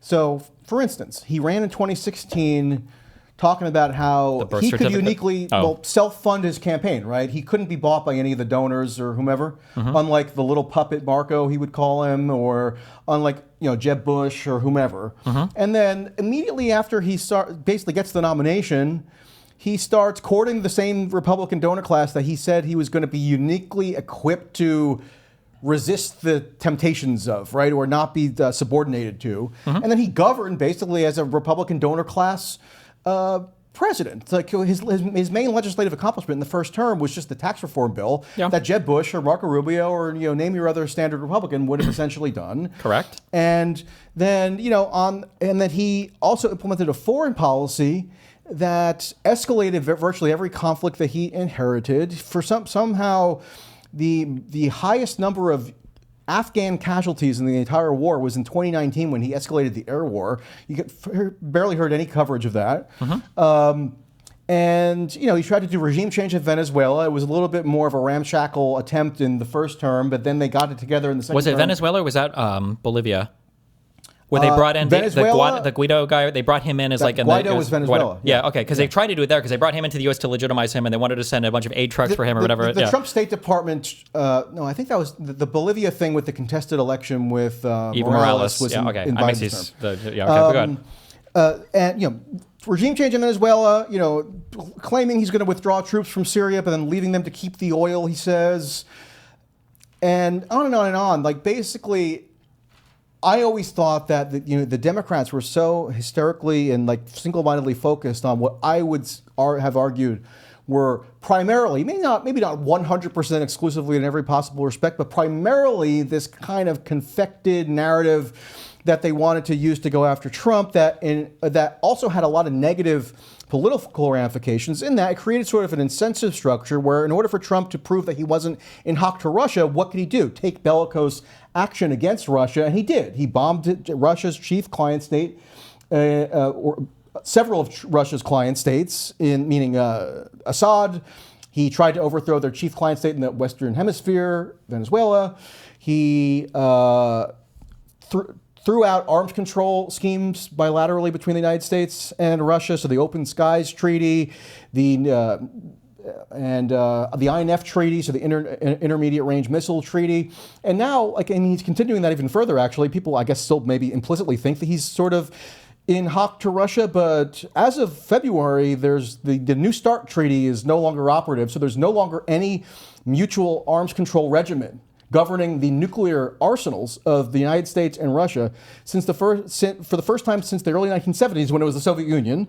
So it's stuff like that I thought the Democrats would kind of almost made a special point to strategically never really focus on, maybe in part because it would implicate them to some degree, implicate the bipartisan consensus to some degree. Instead, they would screech over and over again about Russia, racism, January 6th, democracy on the line, etc., and not a lot of okay, just real quick. I understand your point. That's now transferring over to the fixation on Epstein, which has a lot of similarities with the Russiagate story. So I disagree. I think the Epstein fixation is a 100% conservative-driven phenomenon, and I would defend that to my death because they are obsessed. Oh, I disagree with that. Can I get some more water, by the way? No. Okay. No, I'll grab you some in a second. I'll leave you with this thought. Because the thing is, of all the things you just mentioned, Russiagate, January 6th, democracy, and whatever the other thing was, all of those things in my mind, you can argue that maybe there was some strategic error committed or some unforced error committed by focusing on these issues. Every single one of these is more important in my mind, however unimportant you might think they are, than every single issue that Republicans hyperfixated on, like whether or not Leah Thomas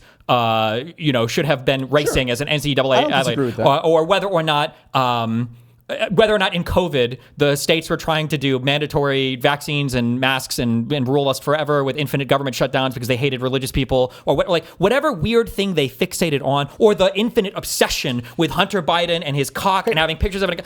So my question is, here's what I don't understand, okay, is why is it that we can be critical of the Democrats and say, well, maybe they kind of flubbed this thing, an issue which, by the way, if that would have existed on the equal side, on the Democratic side, we would still be talking about it today, okay? But we can say that maybe the Democrats made an error there. Why is it the Republicans made 50 million obsessively weird errors and none of it sticks to them, none of it matters?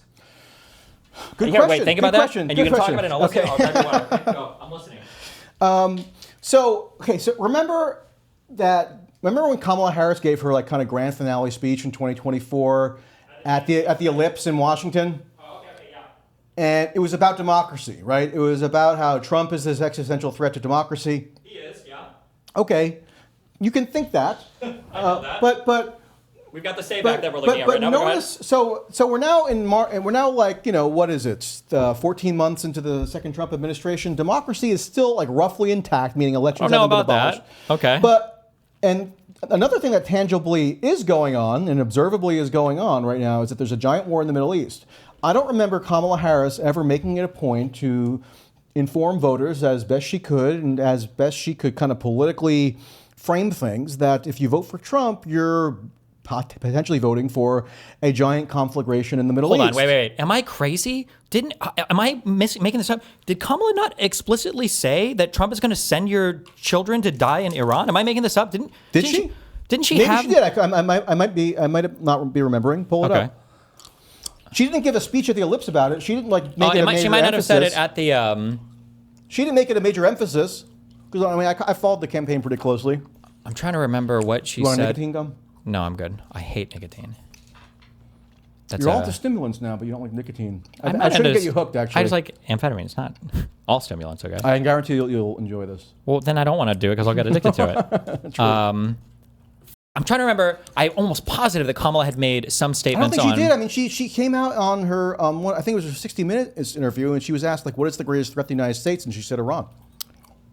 Which, well, I mean, that can be true, but that doesn't necessitate a boots on the ground, bombing response as well, right? So, for instance, Biden was supportive of Israel, but not in the same way that Trump is supportive of Israel. Differently. Right? I mean, Biden actually was a long-time ideological Zionist. I mean, he would actually come out and say this pretty frequently. Sure. Well, every old person in the U.S. has to be. Trump couldn't really even define what Zionism is. It's more just that in terms of his whole transactional approach to conducting politics, the pro-Israel, the hardline pro-Israel element was something that he could easily kind of subsume into his support base and then adopt a lot of their views, and there was probably some pre-existing views around his just like being in New York, kind of Palm Beach circles where it's like presumptively very pro-Israel. But he was different than Biden in that, like, so. Wait. The first big Iranian. Find Kamala warning about Trump invading or sending I feel troops like to. somebody should find it. I don't have the link right now. I think it was in one of the debates. I mean, it might have been a more general statement about being bullied by world leaders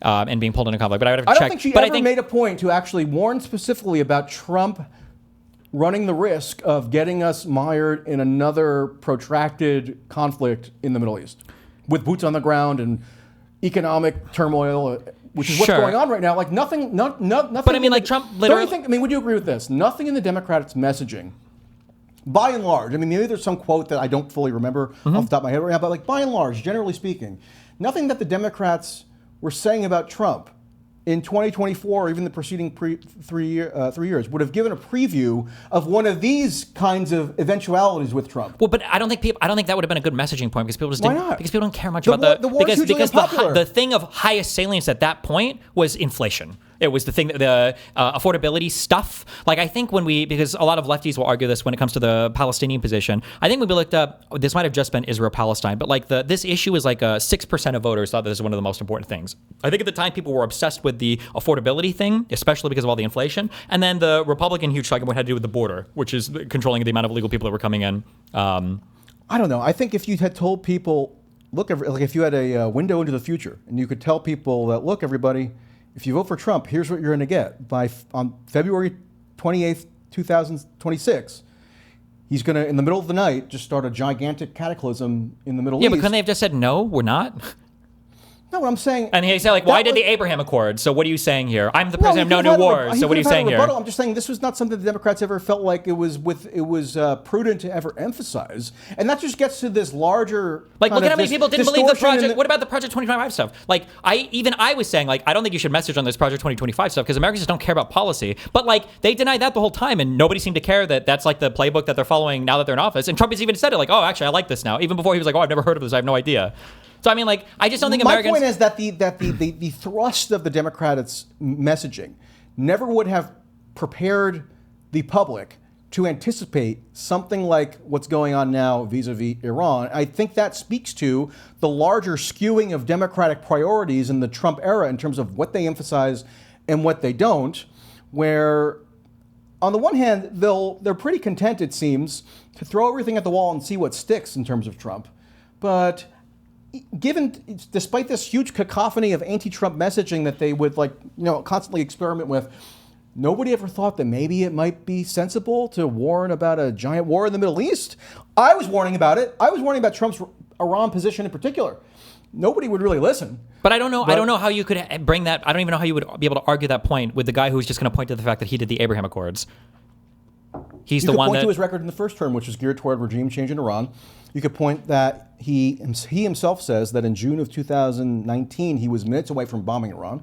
Sure, but he didn't, right? So you just say I didn't do it, right? No, but you could project outward to the future and make for the average American mind. You can barely project out to 2 weeks from now, let alone like related to foreign policy. I mean, if you're willing to deal enough in abstraction that you could say that voting for Trump is the end of democracy, whatever that means exactly. But well, like on January 6th, you're trying to coup the government. I think that's pretty visceral. We have videos of it. But you're not willing to project out in the future around a potential cataclysmic military conflict. That just shows what you're prioritizing in terms of your messaging.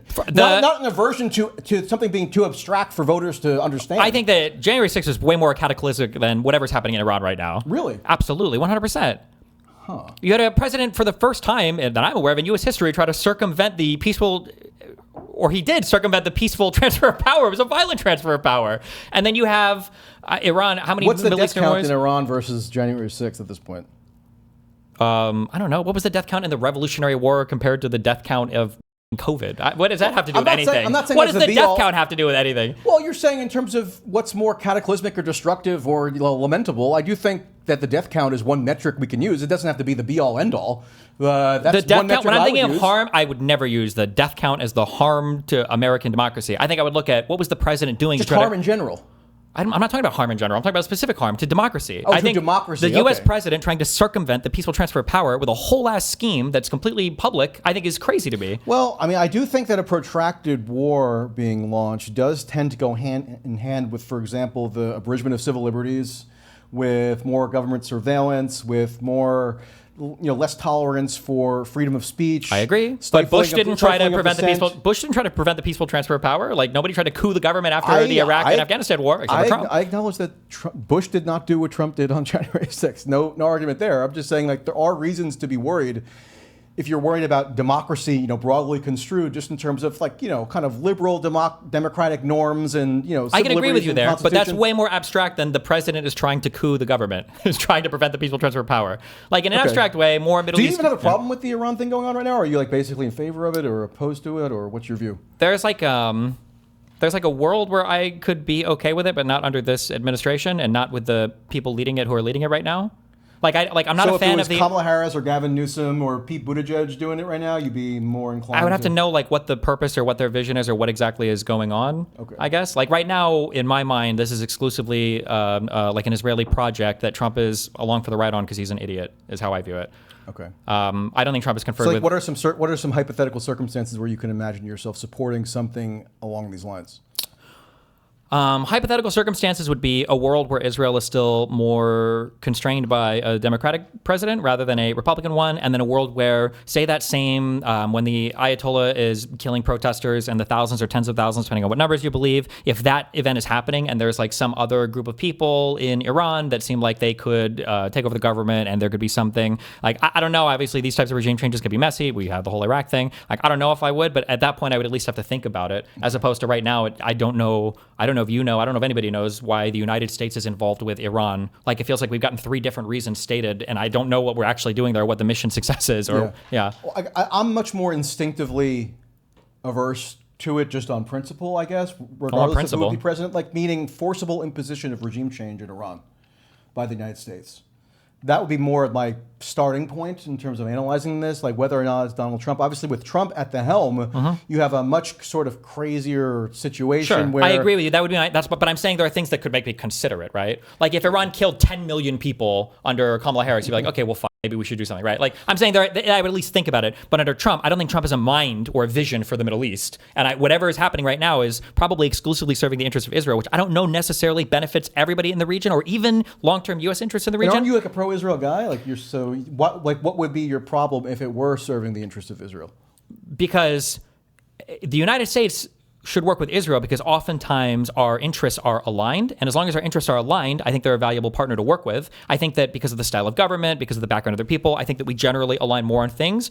But when those things fall out of alignment, well, fuck Israel. Then we need to bring them back into alignment. So there are things that Israel has done, I think, recently, their whole handling of the Palestinian problem has always been a huge to everybody in this region, but the stuff related to Iran, that's a regime that Israel really, really, really wants to see gone. Now, to be fair, a lot of our friendly Arab leaders, in Saudi Arabia and stuff, they also kind of want to see them gone too. But I think that Israel would be happy to have Iran gone and then sever ties with the United States and then kind of run this region as a regional power independent actor, because who the is going to fight with Israel in that entire region with Iran gone? And then the U.S. just has to engage with them like a neutral third party, as opposed to right now where we're kind of still sort of running shit. I don't think, I mean, I think the decisive role of Israel in this war has been overstated for a variety of different reasons. I'm not saying that they're irrelevant. Obviously, they're waging the war in concert with the United States at the moment.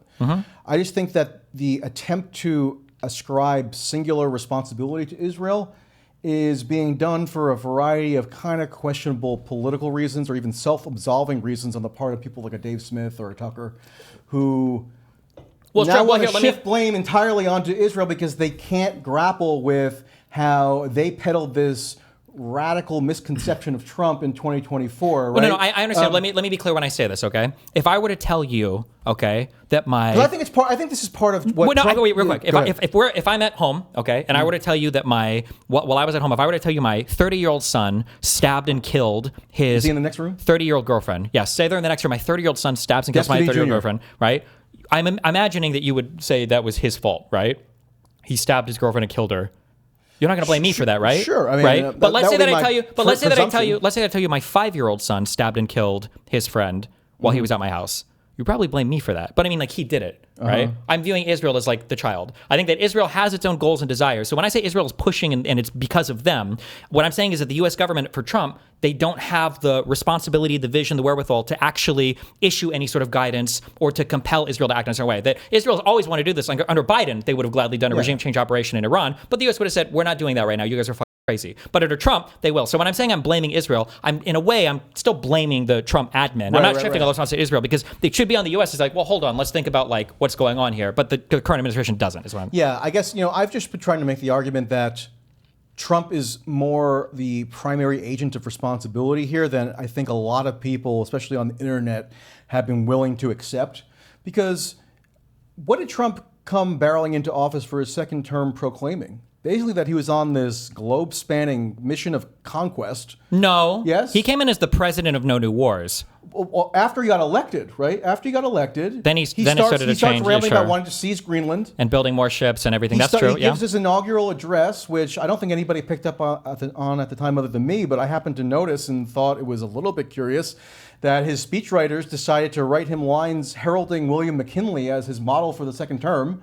And then he issued an executive order basically at the day he came into office, touting William McKinley basically as the president who he wanted to emulate. And if you go and read about William McKinley, that was the first president who inaugurated these overseas conquest missions on which he sent U.S. troops on overseas expeditions to conquer foreign lands that most Americans had never heard of, like the Philippines or Guam. Or Cuba, more people would have heard of Cuba, but like the Philippines, like nobody had any. Guam, like was at the top of the mind for everybody in 1900 in the United States, probably not. But for whatever reason, oddly enough, that's what Trump and his speechwriters thought was the theme that they should most emphasize in his inaugural address, which is like what gets like recorded for history in terms of laying out the agenda for a president when they come in for their term. And then he starts rambling about wanting to take over the Panama Canal. He starts talking about wanting to take over Canada. People dismiss it as a joke. At a certain point, it's not particularly funny. Obviously, that's less practically. Sure, I understand everything you're saying. Here's a question. This is what I want you to deal with. Okay? If Israel was saying, we're not doing regime change in Iran, we need to chill about this, United States of America, the U.S. would not be bombing Iran. I'm just not sure what that would look like because it's so integral into Israeli state policy and political culture at this point to take some kind of decisive action against Iran to overthrow that government that I'm not even really understanding how we can entertain the hypothetical and still be talking about Israel, right? Because then we're talking about almost something else. Let's assume that Netanyahu was losing domestic popularity because the war was raging on too long in the Gaza Strip and the people didn't have the appetite for it. Or so, we can think of a million ways that it could have gotten there. But if Israel would have said, okay, maybe a full-on attack against Iran, maybe not good, I don't think without them pushing, I don't know if Trump is on board with this. Trump seems to believe that Iran was trying to assassinate him. And therefore, he's entitled to take vengeance on Iran. When they killed the supreme leader, he told Jonathan Karl of ABC, I got to him before he got to me. Meaning it's almost like this schoolyard bully thing almost in his mind. Where yeah, but I think Trump says retarded shit. I don't know if that's indicative into his state of mind for starting a war. I think it's indicative of like one of the because they could have just assassinated him and just been done with it. No, they killed Soleimani. Trump seems like the kind of crazy dude who would assassinate a fucking Iranian. They killed Soleimani, and then that resulted in blowback where there might have been attempts. We don't know how serious they were, but like let's just. Well, it was really serious because Iran, I think, blew up one of their own civilian airliners on accident after. When they try to retaliate, they think I'm just saying. I think that I'm not denying that the role of Israel was important in kind of maybe accelerating things or crystallizing it, and Netanyahu in particular knows how to cater a case to an American president because he basically grew up in Philadelphia, and like he just is very well schooled in knowing how to make an argument that is in furtherance of Israel's interest to an American president. Maybe Trump is a little bit more impressionable and persuadable than a Biden would have been. Impressionable, yeah. Yeah. But I'm just saying that nonetheless, this Iran excursion, as Trump calls it, fits very neatly into this larger governing paradigm that Trump came into office advocating and enacting and implementing, which is that he's on like this global conquest mission. He now says he's going to be taking Cuba. He has declared himself the ruler of Venezuela, not just that he abducted the president and bombed Venezuela, but that he's the ultimate governing authority. in Venezuela such that he has veto power Sure. over Venezuela's governance. Same Yeah. with Gaza. I mean, Trump declares himself the ultimate governing authority. They put him. in He made that Gaza. peace board, right? Yeah. He's You know like- who wouldn't have done this? Kamala Harris. Yeah, I think you're probably right. It would have been, it would have been Probably more, right. it You would think have been- Kamala would have put herself on the head of the peace board for a Probably governor? not. Probably not. It would have been much more conventional. It would have been much. It would have been a continuation of Biden, pretty much.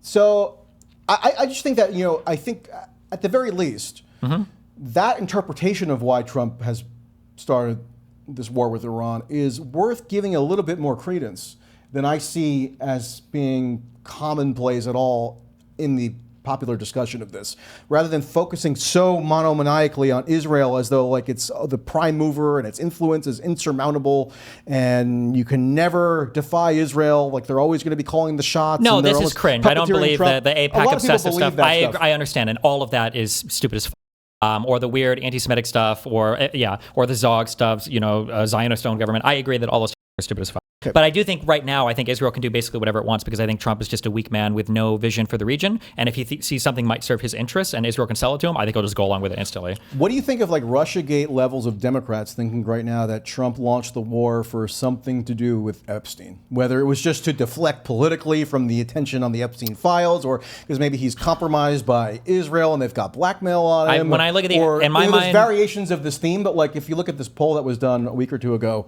it's you got super majorities similar to the poll I just showed you of Democrats affirming one way or another that Epstein is like a causal factor in why the war was launched. Epstein is, in my mind, is just kind of like right now, it's the epitome of populist brain rot. It's just like the people have been really obsessed for a long time with the idea of like a global elite ring that involves all the head leaders of the world who are controlling everything behind the scenes. And that's just an idea that a lot of populist-leaning people, which is a lot of people now, are really attracted to.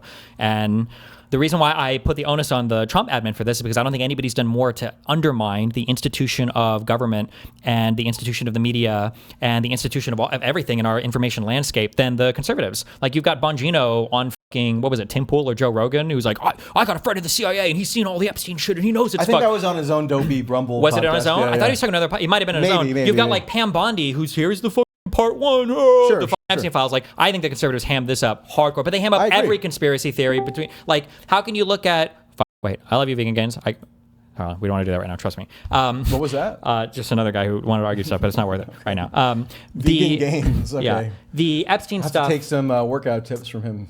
The Epstein stuff, like in my mind, is like looking at like how do you not draw a line directly from QAnon and Pizzagate to like the Epstein can't. stuff? You can't. Like that's why I said I feel like it's a Republican. But you yeah. said it's like 100% a right wing. I'm sorry, I meant like instigated. Like absent them, I don't think that the Democratic wrong. base Here's would where have. you're wrong. Like I don't think a populist type like Bernie Sanders or even AOC are pushing on the Epstein stuff anywhere near as the populist types on the right.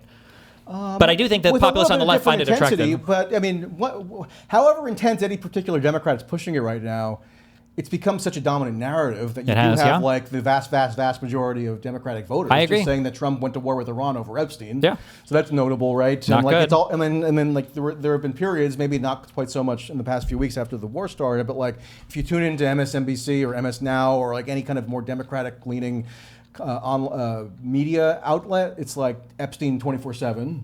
Sure. Or had been, Yeah, but who brought this up to the salience of level that it's at now? Well, Republicans, it's- when they came in, obsessed over this. Pam No, I Bondi and the gotcha. Biden, they obsessed over it. I found new documents in the Southern District of New York that I'm going to bring all of them. They obsessed over this. So yeah, of course now, and then now that they obsessed over it, now like, oh fuck, don't look at it. And this is populist brain rot 101. All of your elite leaders that you thought were conspiring against you actually were part of a huge child rape.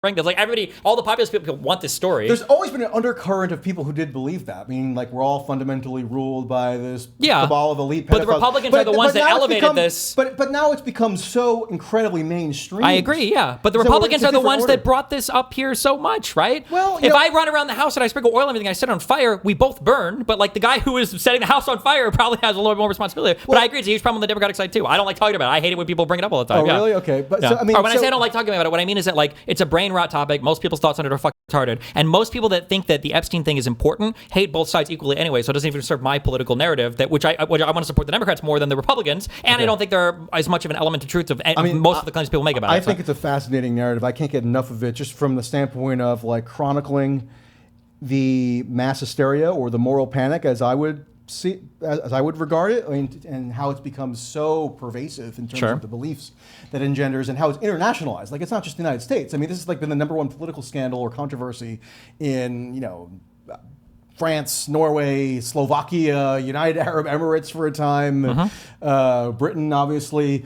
So I just think of it's like endlessly fascinating from that perspective, and just how people have so many fictional beliefs or myths that they've just absorbed unwittingly and assume must be true about it, that I can't get enough of, just in terms of like documenting it and almost theorizing what went on here. But like in terms of the right-wing valence of it, yes.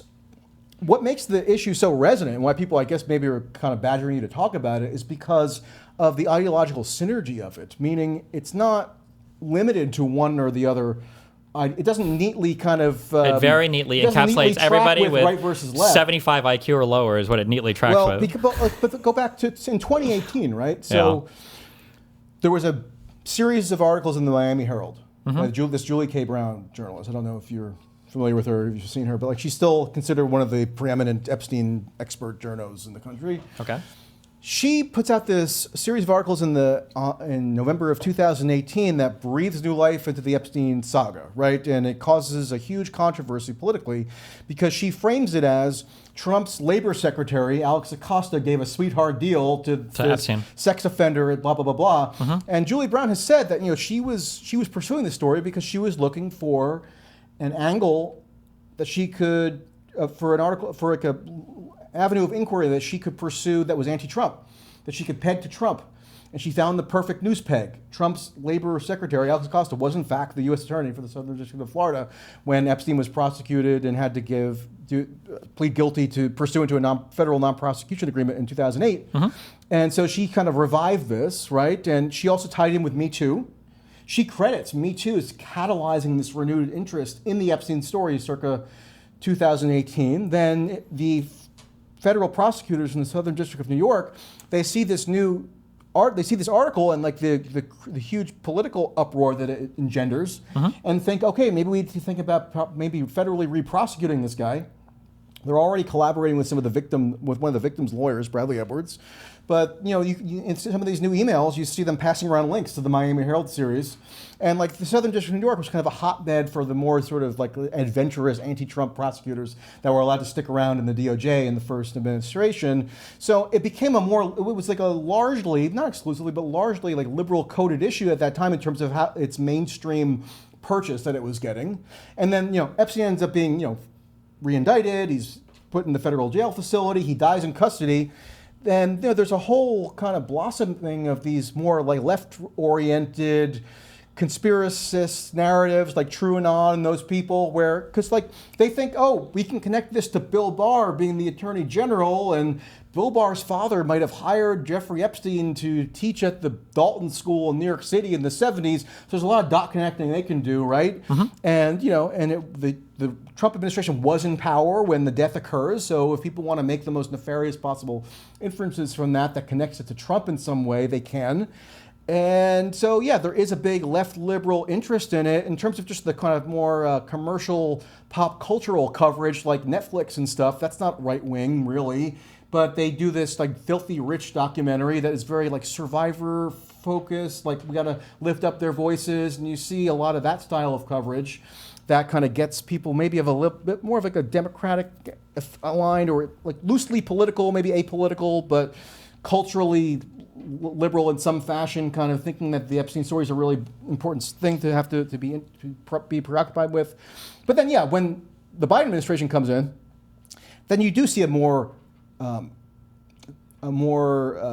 fulsome kind of right-coded variation on why people are so preoccupied with this, because they end up kind of spinning it as they're covering up the client list. Like Elon Musk started touting this around in like 2022. One thing I'll say before we move on to the Biden, because in my mind, and maybe it's just the political circles we were in, I can think of like 3 or 4 things off the top of my head that were immediately more gripping to the American public than the Epstein stuff, even in 2019. Like that story might have had purchase for a little bit, but I feel like peak Me Too stuff was like 2013 to 2015-ish, and then Me Too was 2017. That's when the Harvey Weinstein thing comes out, and everybody says. Or maybe I'm thinking that's when they start the Me Too hashtag. Sorry, okay. I'm thinking of like when all the I think peak wokeness or whatever was like started in No, like I'm talking 2013. Me Too specifically. Sure. So Me Too might have been a few years later, but I feel like the Epstein stuff was never as big of a story in the American mind, especially for 2019, as like every part of COVID was larger than that. Like COVID in general, like lab leak stuff, the mRNA vaccines and all of that stuff. I think the Hunter Biden like laptop story was 2020. I'm not mixing up my elections, right? That was 2020 yeah. for Biden coming in, right? The Hunter Biden laptop story, I think had way more salience in the American mind. I think that the general, I feel like all of these topics were way more. I'm sure I heard the name Epstein, but it was nowhere near in 2019, like the level of like every American is thinking about this. You're right, but it ended up like, but it's still like percolating in different quadrants of the ideological all the whole spectrum. BLM riots and everything, of course, the J6 stuff, yeah. You're not wrong, but like the foundation had been set for it potentially to explode because you did have these right-wing surrogates like Kash Patel, or Trump supporting surrogates like Kash Patel and Bongino and these other podcast guys saying that vote for Trump in 2024 because we're going to crush the deep state, and by extension of that, we're going to get the Epstein files released. Even though Trump himself was sort of more non-committal, but his surrogates were very much gung-ho about it.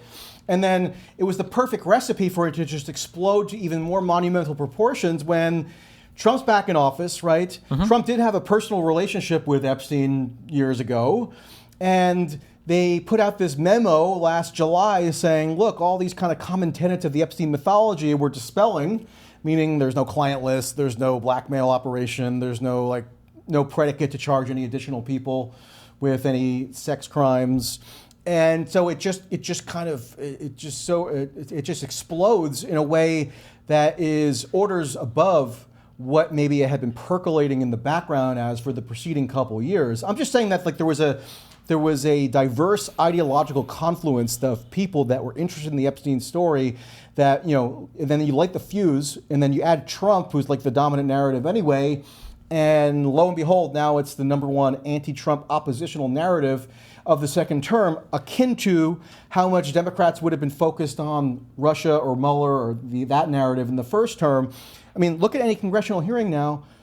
Epstein is virtually all that Democrats can talk about. I mean, again, I'm not complaining because I find it really fascinating, but from like a different perspective. Mm-hmm. But I just think, if we want to sort of look at why this is so salient now and is just transmogrified into this international mega narrative, it's more cross-ideological than maybe I think you might be giving it credit for. No, with just the to be clear, hold on, just to be clear, so that I can say this for the millionth time, I agree that right now it's captured everybody, which drives me crazy. Gotcha. That's why I keep saying populist. But the thing that exploded it into the average person's mind, I think, was the conservative movement. That absent the conservatives being so obsessed with it, and then absent then acting the guiltiest possible way that you could of turning it into such a huge obsessive point, and now trying to retreat from it as much as possible, such that they refused to release the files. Was it the longest time it had ever been for the House to sit a new representative because Mike Johnson didn't want to sit the new lady the Arizona lady. That like it was them that drew. So like if I would have talked to you in 2015 and I said, I got this friend and they don't believe in vaccines or whatever, like I don't know what to do. Like in my mind in 2015, I'm thinking like, okay, your friend is like a crazy hippie person. Whereas today, if I hear about an anti-vaxxer, they're right wing 99% of the time, right? So, but if I were to say like the anti-vaxxer movement today, I would say it's like definitely like a left wing phenomenon. Not really. Like it kind of sort of was more of a left. I feel like I don't know if a far left. I feel like there's still some crunchy left-ish people who are anti-vax. Yeah, but by and large today, you can track like death rates and everything from COVID, from Republican counties and stuff. But I agree that it's a both sides. Everybody's obsessed with it today. Don't get me wrong. I Mm-hmm. mean, Pam Bondi and Kash Patel and Bongino and that whole clown car of people, they definitely egg this on astronomically. In part because, and here's the basic reason why they fumbled it so disastrously. It's because they can't be honest about it, neither can really anybody, which is that the stuff that people assume to be true, meaning of some kind of pedophilic sex trafficking operation that ensnared all these prominent VIPs, and there was blackmail, and we got to get to the bottom of it. Like none of that was ever substantiated by anything remotely approaching credible evidence, and that's only been verified by the release of millions more records. But nobody wants to say that because you don't want to be in a position like I have been as this like lone wolf, where you're accused of like making excuses for quote pedophiles, or like you're called all the most foul names you can possibly be called if you take any kind of more contrary perspective on this stuff. Well, while that's true for maybe somebody in your position, it's even worse if you're in Trump's position because all those guys hardcore over-indexed on them. I don't know what the political strategy was, if they legitimately thought they were going to find something, because it's one thing for a person who is reporting on things or talking about things to be like, oh, I don't think it's that big of a deal. It's a much different thing. How humiliating was it? Do you remember when I think it was Bongino and Patel were sitting side by side with each other on Joe Rogan, I think it was. Was it Joe Rogan? Where they were like, it was on Fox. It was on Fox, yeah. And they were like, we've seen everything. There's nothing there. Yeah. Like, how? Like, if it would have been two Democrats or whatever who were saying this after whatever, okay, fine. But for these guys who were part of like the whole group of people who were overhyping the fuck out of this shit for so long, like it makes it a million times worse. So of course, none of them can ever back off it. You know? I said at the time, I don't understand how Kash Patel's position as FBI director is sustainable. Anybody can pull up the clip of him in December 2023 as a private citizen saying now infamously, and this quote's going to be seared in my memory for the rest of time.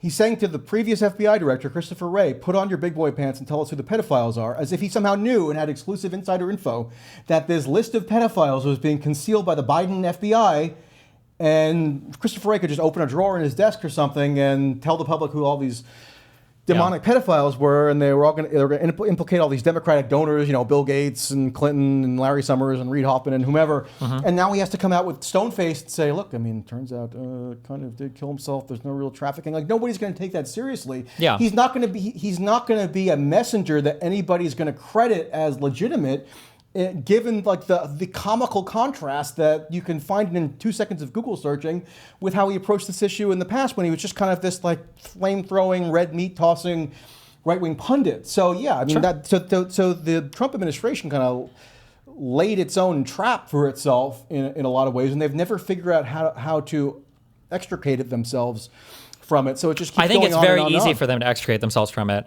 I think the issue is one of the big drivers, in my opinion, of things like the Epstein story. It's similar to like anti-immigration stuff. I think it's like just general discontent. So in an area where, like I hate so much about the Trump administration now, and this is one of the reasons why I hate America.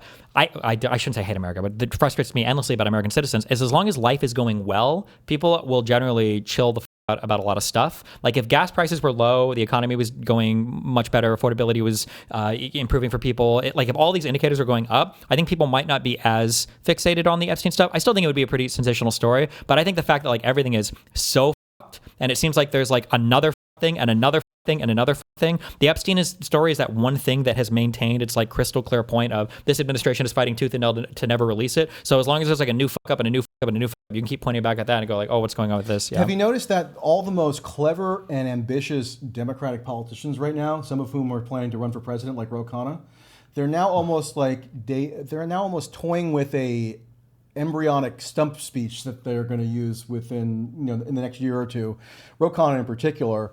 But you see guys like John Ossoff, who's being, touted as somebody who could potentially run as a Democratic presidential candidate. That guy Talarico, who won the primary in Texas.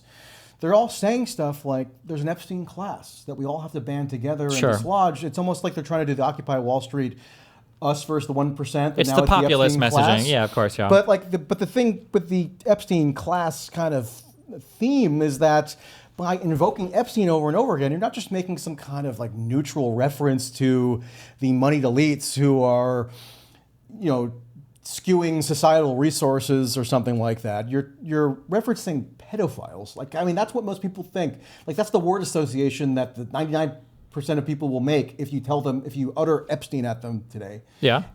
But yet they're happy to leverage that into this political talking point now that's going to animate, I guess, the populace synthesis of American politics going forward, such that Ro I mean, he can't make a media appearance or give a speech nowadays without inveighing against the Epstein class and praising himself for having brought some kind of like vague accountability, and also demanding that like unspecified people be charged with crimes. And also, by the way, he and his little compatriot Thomas Massie, they just slandered 4 random people with no public profile. I don't know if you saw this, as having been complicit in child sex crimes. Ro went on the floor of the House and said, the Trump DOJ, they're redacting the names of all these powerful men to insulate them from criminal accountability, and they turned out to be guys who had just like literally nothing at all to do with Epstein whatsoever. It was just something that he and Thomas Massie conflated. Thomas Massie said they were incriminated in child sex trafficking crimes. It turned out to be like an auto mechanic and an IT manager in New York. And so, I mean, you might not be interested in it, and I get it from your perspective, but I do think in terms of civil liberties and in terms of a lot of downstream negative repercussions of this, it is worth paying close attention to. And, you know, the Democrats are pretty fixated on it at this point. So, like, I agree. It's almost like, you know, whether or not you like the issue, it's kind of politically salient enough at this point that you have to deal with it to some extent. Oh, I super don't. I just play video games all day. Yeah, that's true. I talk about what the fuck I want to talk about. That is true. That is true. But there's other stuff, like, I don't like talking about the Middle East anymore. I hate it. I think it's annoying. I think most people talk about it. Out on it? Yeah, because it's like a bunch of anti-Semitism, but then it's like it's also a bunch of like Islamophobia, and then it's a bunch of like stupid like young people. It's just like the conversations about it are horrible. That's not to say that it's not an important issue and it's not having real impacts domestically here. Well, or actually across the entire world right now because of the oil squeeze and everything. But I just hate talking about it. So when people have been, it's like when people in your chat or whomever, your correspondents have been imploring you to talk about Epstein, like what is their argument as to why you should talk about it? Well, they all think it's the most important thing ever because we're one email release away from uncovering like the actual global blackmail list of the Black Book clients that had a factory of 6-year-olds that were being serially raped by every wealthy person and blah, blah, blah in the world. I'm strawmanning them a little bit. Yeah. And then my point is that I haven't made any harsh judgments on it one way or another. I feel like if there was prosecutable stuff in there, I feel like they would have already gone after it, but I'm all okay with other people. If they want to go through the files and explore stuff, they can do that. I just don't, I'm like a very I don't want to say conspiracy in like a super loaded negative way, but I generally don't enjoy deep diving on that stuff very much because usually the evidence is just not there for it. And it's a lot of like reaches and a lot of like associative stuff that's just not as interesting to me. I like more concrete stuff. But then a lot of my audience just interprets it as me either being part of the Black Book sex ring or it's that I'm covering for them or I don't know. So this most recent round of Epstein files was released on January 30th, right? And it just so happened by total coincidence, I promise, that I happened to be offline for a couple days. Like a couple times a year, I'll take a detox, right? And I'll just like maybe play Zelda or something. Sure. And it happened to coincide with in the most inopportune possible timing, the release of Epstein files. So I was like offline for around like 4 days or something, and everybody thought, oh my God, Tracey must have been exposed as having been on the Epstein list or in the Epstein files. So people were actually searching my name in the DOJ search bar on the website, and sure enough, there were 2 results that come back with Michael Tracey, and it happens to be just like the FBI Communications Department's daily news roundup where they just summarize articles. So I had 2 articles from like 2018 and 2021 or something on totally different topics, but people thought that they had nailed me for that. So that was pretty You want to know funny. something crazy? Yeah. You know who wasn't in the Epstein files at all? Who? Kamala Harris. She's not, there's no reference whatsoever? Probably not. I bet you there is, because like You know why I'm saying probably not actually? Because I bet if there was, I bet I would know about it because people would be talking about it all the time. you could, there's a reference to everything. There's millions and millions of files. I know, but she's still not in there. They avoided news it. Articles and stuff. You know what? You know who's definitely not in there? Hunter Biden, because I feel like I've heard about that too. So look at that. Did you have commenters demanding that you comment on like the emails that contain references to pizza and stuff? Yeah, of course. People want me to talk about it, but a lot of it's just very boring to me. No, but what do you make of this? Because like you're in the streaming world, because like this is like a bonanza for people in online media on YouTube, millions upon millions. I of just views take everywhere, I take TikTok. huge hits for all of it. Like I also like Do you? I hate covering like breaking news. I hate breaking news so much. But obviously these are your huge events. But it's like whatever happens, like I'll know tomorrow for sure what happened, and there's no reason to speculate right now whether it was like who shot the missile and who blew up the school of 176 little schoolgirls or whatever. Like I don't know what the answer is, but I know I'll know tomorrow, and I know that whatever I guess today is literally completely totally inconsequential to everything else. So why cover it? But that's just me. I just don't like it personally. But yeah, I know there's a lot of views to covering this stuff. I mean, it will never not be amazing to me that the first week after the Epstein files' biggest tranche was released, you had it as like this immediate consensus across all sectors of online media, including places like Breaking Points, where I've been an occasional guest, and places that are at least purport to be a little bit more journalistically reputable. Whatever that means now. They thought okay. Breaking Points was hosting this Zhang guy who I know. I put it. That guy's fucking amazing. Christ. Tucker just had him on too. Everybody's having him on now. Yeah. Was he on Joe Rogan yet? There was a couple other big people. Yeah, of course. It's always in the Joe Rogan sphere. Yeah. But like, everybody coalesced around this conviction that the best way that we can tell our followers and viewers and subscribers about what's going on with this latest release of Epstein files is to literally type in pizza, find some decontextualized snippets of emails, and they probably didn't even search it themselves. They probably just saw whatever had floated to the top of the algorithm on X or whatever. And like that's the best research methodology for us to report back to the general public about what is most pertinent to know about the Epstein files. Like I have my own like maybe a little bit more minoritarian research methodology where I wanted to like find particular prosecution memos, or there's actually a lot of interesting revelatory stuff in the Epstein files if you want to know like how the FBI sex ring stuff, but just No, like in but, terms like- of communication and who's talking to who, like Ben, like I thought Ben's association with Epstein, that was very interesting to me. That was amazing. But Yes. like people just want the kind of about that for the first time.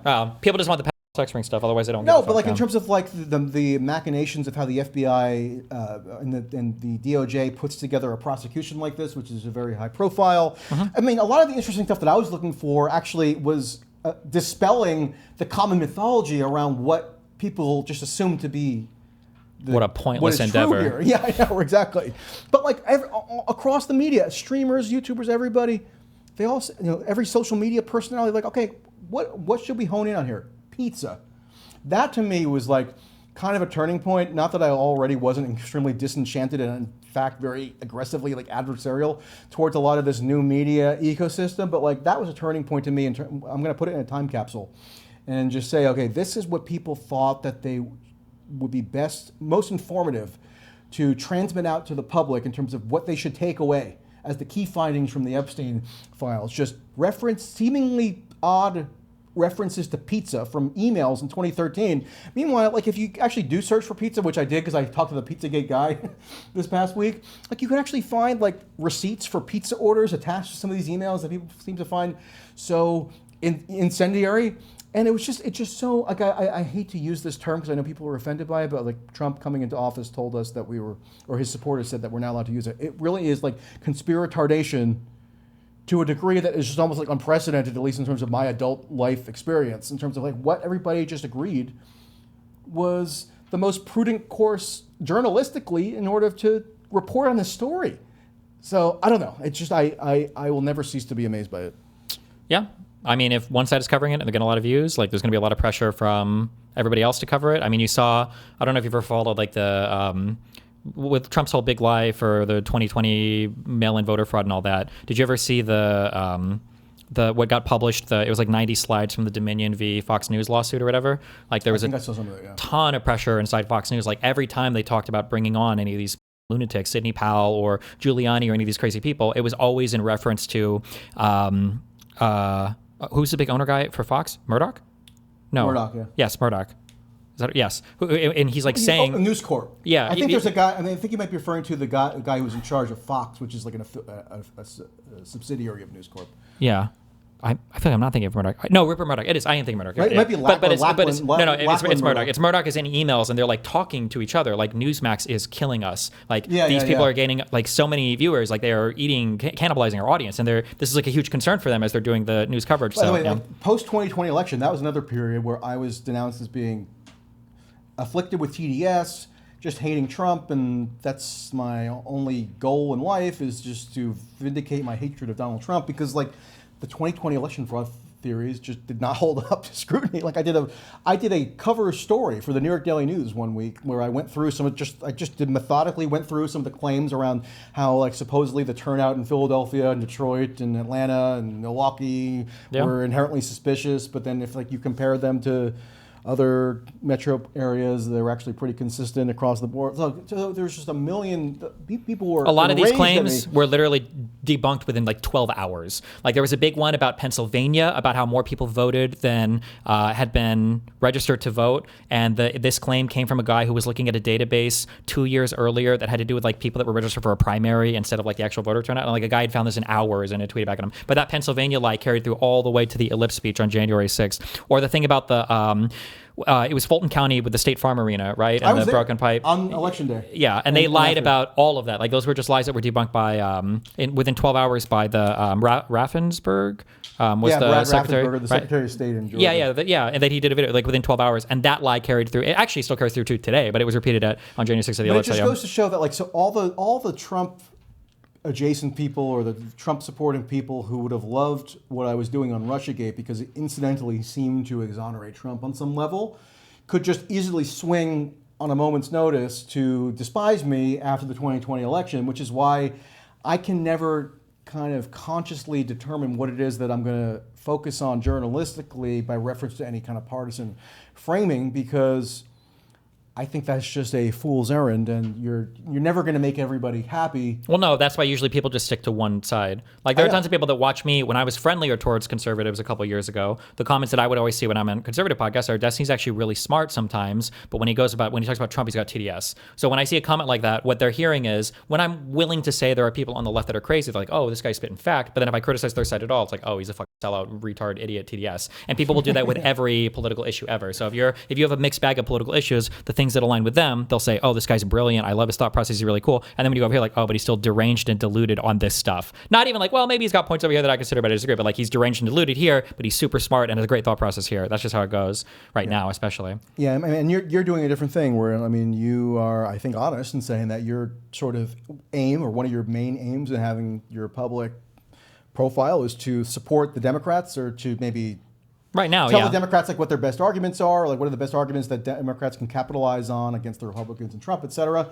So like that's a perfectly intelligible and I guess defensible aim if that's what your actual partisan belief is. Mm-hmm. But people sometimes think that I'm being sneaky or cagey when I declare that I actually am not guided by any particular partisan motive, because I'm sincerely not, and I can give like a million examples of like the pendulum swinging back and forth between like when various factions hate me, and it's just incidental, right? Because like if I think that it's journalistically necessary to explain why it is that some of these crazed theories around the 2020 election are worth dispelling, that I'm going to do that, even if you like a year before would have liked what I was saying about Russiagate, or maybe you liked, or you liked 6 months before that, where I was like a little bit skeptical of some of the George Floyd protest excesses and some of the ideology that was spawned from that. But then, we fast forward, and then all these people are on a rampage against me because I'm saying this RFK Jr., Tulsi Gabbard, Elon Musk narrative about Trump being this Avengers Squad hero against the deep state. That's just nonsense. So at a certain point, at least in my experience, you got to just accept that you're always going to kind of swing back and forth between angering this or that faction, and you just kind of have to follow your journalistic intuitions. Who are other journalist people that you respect or that you think also operate in a similar manner?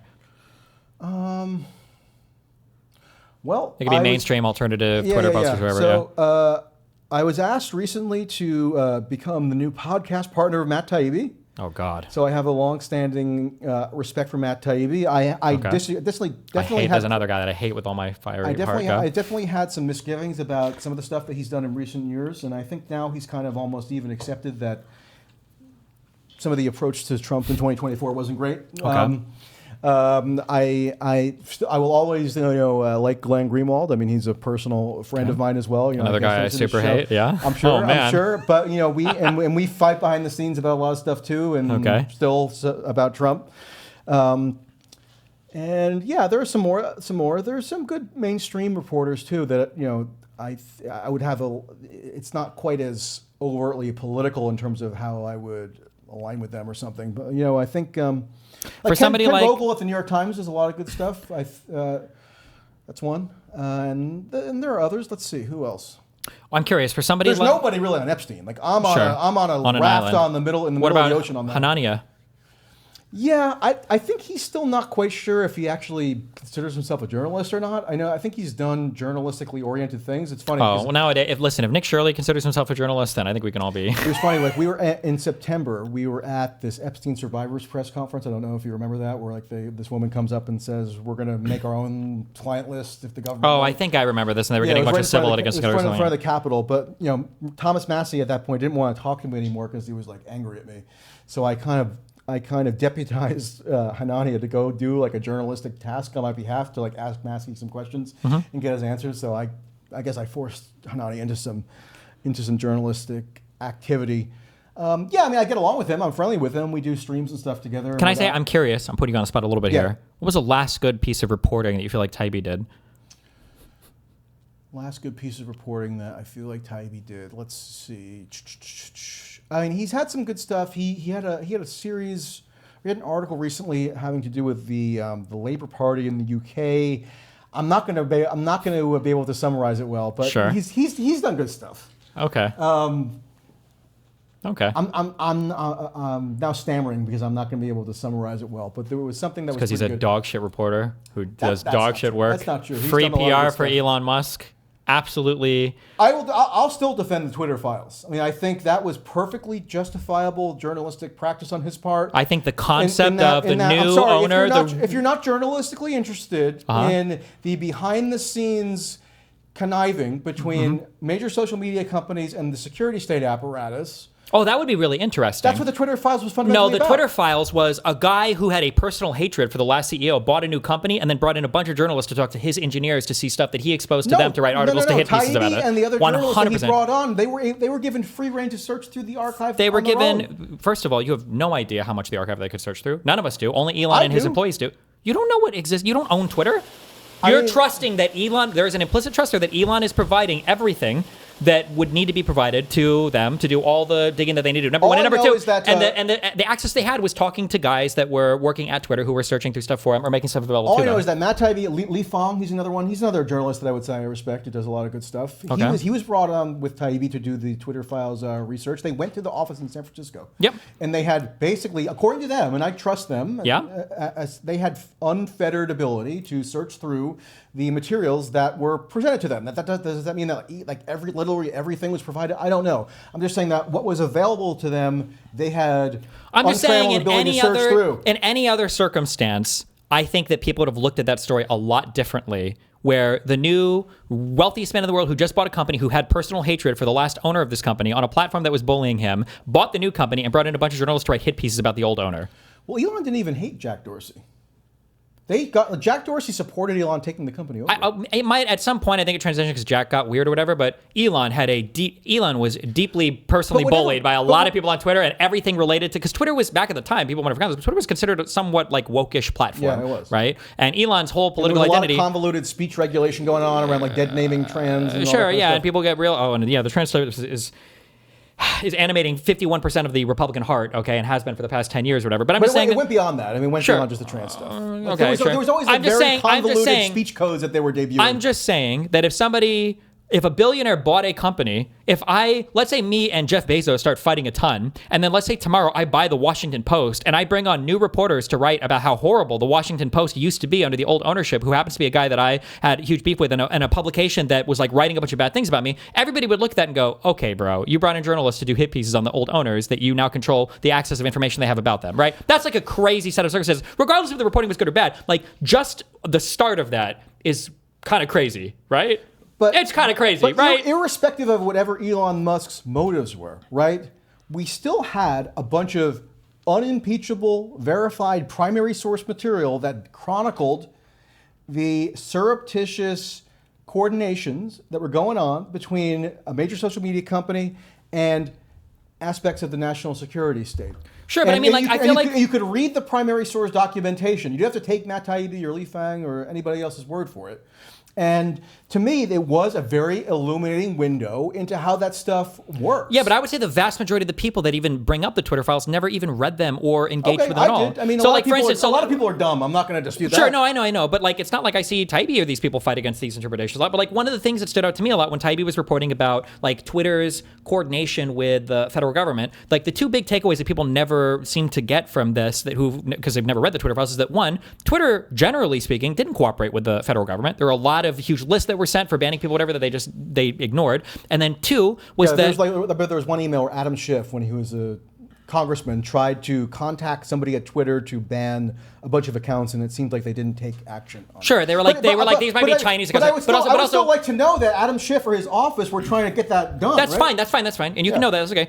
But then two, like one of the largest talking points had to do with that laptop story. And Taibbi's like claims on that were that there was zero involvement between the FBI and Twitter relating to that story. And I remember his specific tweet. He said there was no back and forth between the FBI and Twitter for this story, and that might have even been the problem. There was literally no communication. But most people will say like, oh, well, we saw in the Twitter files that people like the FBI were lying about the laptop story and stuff like that. And then all the emails that you do read about Twitter, figuring out like around the laptop story, especially around what to censor and what not to censor, none of it to me looked like we're evil people and we got to follow the government censorship. But like a lot of people who were genuinely in the wake of like Cambridge Analytica and everything else were trying to get things right and didn't really know like what the path forward was, and we're trying to figure it out. There was a lot of overreach. I mean, Twitter When you say overreach, well, I mean, but Twitter did at the time, and this was like I think October of 2020, right? So it was not long before the election. They did ban links to a New York Post article on the Hunter Biden laptop. I'm not saying the Hunter Biden laptop story is the most monumental story in American political history. Sure. But I'm saying,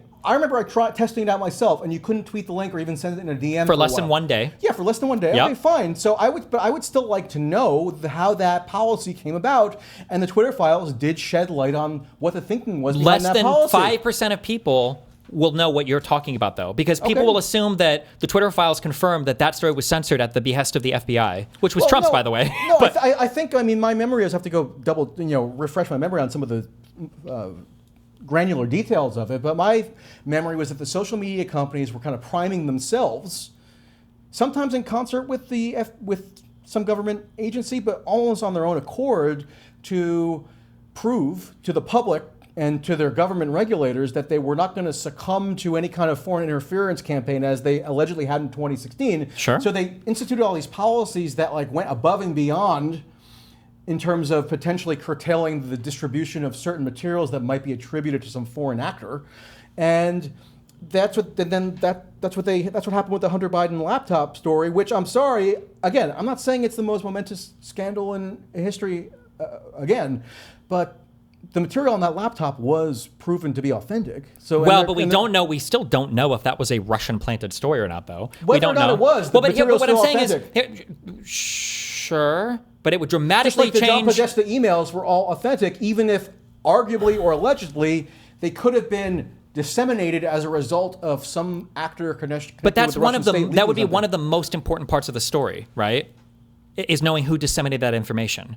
Because selective transparency... It'll be interesting to know. No, not interesting to know. It's a fundamentally crucial, one of the most important parts of the story. But it wouldn't change one way or another the authenticity of the materials. No, but it would give you... I think that it would change a lot. Let's say that it came out that you really did kill a dog when you were 22 out of anger, right? Let's say that... I have not. I disavow. Let's say 50 accounts on Twitter are posting that, right? I'm looking at you and I'm like, okay, that dog killer, that's bad. And let's say they have proof of it. It's like, okay, let's say that there was a new law that was put into place that says that you now have to know the country of origin of everybody that's tweeting a thing. Let's say that I see that 48 of those 50 Twitter accounts are posting from Russia. Now, I would know the fact about you, but it would change the lens through which I perceive that information. Yeah, because now, rather than seeing that you're a dog beater, now what I'd be thinking is, okay, Russia really wants me to know that this guy is a dog beater. Why? It would change dramatically how I would perceive the information in our landscape. But journalists have acquired information, and therefore the public has acquired information. Journalists have acquired information from Giuliani. From a whole host from of Giuliani, sleazy, who passed it to the New York Post. Or even criminal sources who maybe initially obtained the information through the dodgiest possible means that you could imagine, and that is interesting in terms of how the information got acquired. Yep. But I think you have to kind of separate that from the authenticity or lack thereof of the information. It's inseparable. How? Because who is publishing it tells you a lot about why you're reading what you're reading, right? Like there's a ton of information you could read but about. But it doesn't change the authenticity of the actual material. No, but nothing. You don't perceive anything in a vacuum, right? No. If you're getting leaks from, the fact that somebody, when Putin is speaking, right, oftentimes he's speaking, it's political propaganda, it's a lie, right? Or sometimes it'll be a lie. Or when leaders of countries are speaking, it's a lie, right? But that doesn't mean that just because something is a lie, doesn't mean that it's arbitrary or that it's random, right? The lies that they're speaking for a very particular purpose, and it's good to know why they're saying the things that they're saying, right? But how about this? So in the Podesta emails, right, this is in the 2016 election, one of the things that was unearthed in those emails was the transcripts of speeches that Hillary Clinton gave to Goldman Sachs and other major banking institutions that she had promised during the primaries with Bernie Sanders to release and then never did. Well, she wasn't president, but she didn't get elected. No, what? Did she say she's going to release them during the primaries? Or? Yeah, she did. Okay, I don't remember this. Debates with Bernie Sanders. Okay. And she never did it. Okay. But we finally got the transcript of these speeches as a result of these WikiLeaks releases. Now, even if we want to stipulate that the reason why we got the WikiLeaks releases is because some Russian connected hacker got them and then put them onto WikiLeaks. how would that change how we view this transcript of the speech itself, which was determined to be authentic and is unassailably authentic? You can have a view of the transcript itself, but all of this is being taken into account in a broader political context. It would make me look at the leaker as somebody who really doesn't want Hillary Clinton to be president. And that would influence how I would view other policies. When you've got people like Assange explicitly saying they're not leaking about Trump, and all the leaks happen to be about the other side, it changes a little bit the way that I view leaks. One is because there could be stuff, like in my mind, I don't know if you believe in this epistemically, if you've got two parties, you're better off having no leaks than just leaks of one side. Because I think partial information can be worse than no information because it can lead you to totally crazy conclusions. Like, for instance, the Democratic Party is so corrupt and horrible and crazy, but the Republicans must be clean because nothing of their shit gets leaked. Meanwhile, we've got Witkoff and World Liberty Financial and Trump Phone and the Bitcoins and everything else going on. And it's like, holy fuck. I mean, I'm always in favor of the more information, the better, even if the partisan distribution of who the information impugns is not even. But like, so for example, in 2020, we finally did get some of Trump's tax returns. That got leaked. Got like, it breaks my heart. First of all, it was like 2 pages. It was like the front of his 1040. Whatever it was, but like 10 years ago. But no schedules, nothing else, but yeah. Whatever it was we got though. Uh-huh. Does it really matter that much to you what the motive of the leaker was? I mean, it could be an interesting side story to be aware of, but I'm more interested in the actual material that was provided. I think it would heavily influence how I would view the material, and I think it would be monumentally important to know who the leaker was. What if this got leaked 2 days after Trump came out and gave a speech about how much he hates Israel or something, and then you find out like the Mossad was the one that leaked it to who's the name of the lady? It's not Nancy Grace. I don't know why you want to say that. The lady who does it was on MSNBC because I remember watching her. She hyped this up for like 24 hours. Rachel Maddow? Yeah. It was Maddow, I think, that did this, and it was such a nothing burger. But it would just dramatically change the way on how I view things. Or also, like in this hypothetical, let's say you've got two politicians. Let's say that both of them have murdered a person. Okay, but let's say going back to these murder hypotheticals. Okay, let's say that both of them had stolen a ton of bubble gum from a gas station. Okay, so we've got two politicians. Okay, and you know, one of them has stolen a ton, or both of them have stolen lots of bubble gum from gas stations. Let's say that you find out that one of them has stolen a lot of bubble gum, but you don't find out about the other person. I feel like the issue with that is that now when we're looking at these two people, we're making assumptions about this person, but we're also making assumptions about this person because it hasn't leaked on them, and it's giving us a one-sided perspective that might actually be worse than if we just had no information at all. Okay, so because then we would both evaluate them on the merits. Yeah. Let me give you a hypothetical. Go ahead. Say in 2020, right? Yeah. I get leaked from somebody something that's incredibly damaging on both Joe Biden and Donald Trump. Yes. Or, sorry, I screwed up the hypothetical. Okay. Let's say I get something leaked from somebody that's incredibly damaging on Donald Trump, but I don't get something on Joe Biden. And they're like roughly equivalent, some kind of financial impropriety. I'm still screwing up the hypothetical. The point is, if I get leaked something that reflects negatively on Donald Trump, but I can't couple it with something that also reflects poorly on Joe Biden, should I withhold the material on Donald Trump just because it doesn't balance out in terms of showing revelatory information on both candidates? I would think that would be totally arbitrary. And although I would welcome anybody to also leak me something on Joe Biden, the mere fact that I have something on Trump would be more than enough reason to put it out there, even if it doesn't satisfy people's cravings for some kind of almost artificial balance. Not artificial balance, but real transparency. But so I think that in that example, I would agree that you should publish whatever. But what if you were somebody who wanted transparency from politics in general, and you were really trying to find some tax forms or whatever else, but you were consistently and constantly only digging on one side? And you finally found something that would change the way that I view it. It's like, well, you're not going to release anything. You don't even search on the other side. So if I were to find out that all the leaks and everything are coming eventually through these Russian channels, well, obviously, Putin hates Hillary Clinton and absolutely doesn't want her anywhere near the presidency. So it's not going to be surprising to me that Russia's going to try their hardest to do the Podesta email hacks and leaks. I think probably that laptop story, I think was a Russian planted laptop. Like all of these things releasing from one side. I don't think there's any evidence that was a Russian planted laptop, but it doesn't even particularly matter. There could have been something shady in terms of Rudy Giuliani acquiring it from whomever, but I don't think we know that I think ultimately that the drive that ended up Russian planted, that kind of gives the impression that it must have been inauthentic material that was pilfered from the laptop, when it's all proven to be basically authenticated, whether or not it's important. Some of it wasn't. But when we say authenticated, like meaning legitimate material. I mean, it was real. Yes, but like an amalgamation of stuff from like different time periods and different email inboxes and everything that happened to be on one laptop. Like it was put there because somebody wanted somebody to see it all. Like it wasn't just like a laptop with like random files in a folder. No it doubt was about like, it. yeah, but like that. But that's how a lot of information gets out there. Like somebody Hold on. somebody Firstly, has a political motive. no. There's not a lot of Rudy information because a guy left a laptop supposedly at a blind repairman's shop that happens to turn it over to Rudy Giuliani that makes copies of this drive that look like they've been edited on some of these files and then hand it off to like other publications or whatever. And I don't even know if I think the FBI might have finally gotten the original drive, but originally they were given like a copy or an image, a disk image of it. That is not a normal story. I went to that. That's a really weird story, right? I visited that computer repair shop in Delaware, Yeah? actually, just to confirm that it existed. Did the guy make eye contact with you? They were not taking any queries at that point because Okay. they made such a firestorm. Oh, what is this thing, by the way?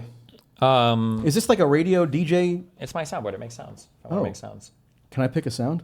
Sure. Here's Cenk sounds. I'm gonna go bro one. Bruh. That's pretty funny, actually. He's such a goofball. Oh my God, you're giving me flashbacks with the jank. Yeah, I love Cenk. He's my. That's the donor class. Yeah. He's a guy. Bruh. I'm gonna get one of those. That is funny. How are we doing on the stream here? Are people enjoying this, or are they angry at me? I mean, I always assume that most commenters anywhere that I appear on the internet now will just loathe me. That's good. 95. If you don't have haters, you're not trying. confidence. Okay. Yes. What do you think? What do you think we're going in the United States? Stephen, What? that's a very open-ended question. Do you think that? How long do you think this? I almost want to sing a song. As an That's answer okay. to We don't need that. to sing along. What do you think? How long do you think? Do you want to? How long do you think the Iranian war? I'm never singing on the stream. How long do you think the Iranian war is going to go on for? We've all gone to look for America. Bruh. You never sing, really? I mean, I see all these musical instruments you have around. Yep, that was when I was in college, a long time ago. Okay. Okay. All right. So, sorry, restate the question. How long is the Iranian war going to go on for? So, I mean, Do you think markets or oil prices will force Trump to capitulate, say victory and then leave, or? it's hard for me to imagine Trump willingly capitulating in a way that is just obviously a humiliation for him. Meaning, if he just says, okay, guys, pack it up, we're going home, we're just going to declare victory, and Iran continues to restrict passage on the Strait of Hormuz and continues to Well, I think Iran would stop. I don't know, but why would Iran stop at that point? It seems like the calculus... Because that they want Iran- America to get the f*** out and stop Well, I destroying know, their shit. I mean, one of the demands that the Iranian government officials that I've seen have been making lately is that all the Gulf Arab states that house American bases have to eject the American force presences. Sure, but And that's so- because Iran right now is something that I think Trump fails to understand. He's a fucking moron. Is Iran is fighting like an existential war for the existence of their regime. So they've like pulled out all the stops. But I think if they could get America to fuck off, I think they would be like, yeah, we're going to go clean our minds up and But even peace out. even if like Trump decides, okay, maybe we'll kind of like call it a day on this particular phase of the operation, that's not going to be the end of it. You're still going to have in place a new supreme leader whose father, mother, wife, and son were all killed. No, in I an agree. American It would be bad. Like Iran wouldn't be happy with it. No, but I'm saying it's not and gonna, Trump wouldn't it's have not like a gonna total end the victory. conflict. The conflict is still going to continue in perpetuity to some degree or another. Yeah, but what is especially Trump- because they can then just resume their nuclear. I don't disagree. development. I don't disagree with any of this. I'm not asking So you that's for. why that's why I This is think- why I'm saying the whole thing is fucking retarded. But like, cause like, what are we doing right now? But that's why. Do you think Trump is going to survive $200 a barrel oil, or we're looking at losing the Senate from the Republican side? That's not even supposed to be possible. But that's why that's why I question whether there's even a scenario where Trump could just do this kind of premature withdrawal or something and end this current phase of the conflict, because that's just going to allow for like an even more radicalized and emboldened Iranian government to, first of all, declare that they defeated the United States, which I don't think Trump is going to take kindly to. Yeah. And declare that, Trump, now they're probably going to declare a new fatwa against Trump or something. And they're probably going to tell lots of people to take retaliatory action against Trump. So I think that, like, by the logic to the extent that you can discern any logic, which you really can't in terms of why this mission was launched, what Trump said the night that the bombing started probably is the only viable outcome from his perspective, which is regime change. Otherwise, I don't see the scenario where Trump can just like pick up his ball and go home. So I'm doubtful that even if there is economic ramifications here that are very disruptive to the global economy or whatever, that they really even can just quit. Because like, I understand, but I feel like Iran negotiate a political settlement with the United States at this point? Well, to survive, right? Or maybe they think that, look, they've withstood this onslaught from the United States and the regime is still intact. Yeah, but they're not really surviving, right? Like they're getting they're getting kind of decimated, sure. But I don't even know who could there has to be some political settlement, right? And Israel's strategy seems to be to just take everybody out. Regime change, yeah. I would understand what you're saying. Larjani guy. I agree with what you're saying on their ordinary political analysis, but like Trump and the populist type people, especially Trump, have this ability to just waltz from one thing to the next. Like I feel like the largest thing was if you were reporting on tariffs when these things dropped, it was a nightmare because they would change hourly. And there were so many times where Trump came out strong and then oh no, it looks like interest rates might be ticking up, or there's talk of China, or there's talk of Japan and Canada selling their treasury bonds, or the stock market is starting to dip hardcore, where it seems like Trump is willing to walk back as soon as he feels like there might be actual on paper ramifications. I say on paper. Yeah, on paper ramifications where people's portfolios are measurably changing. Or I saw pictures of gas today. I don't know if this was real or bullshit, like $7.50 or $8.50 a gallon in some place. There's no California, way probably. Americans can't do that for weeks. I know, or but months. It's one thing to Trump's going to get killed. It's one thing to taco, Trump chickens out or whatever on tariffs. It's another if we're talking about an ongoing, active, fluid military situation.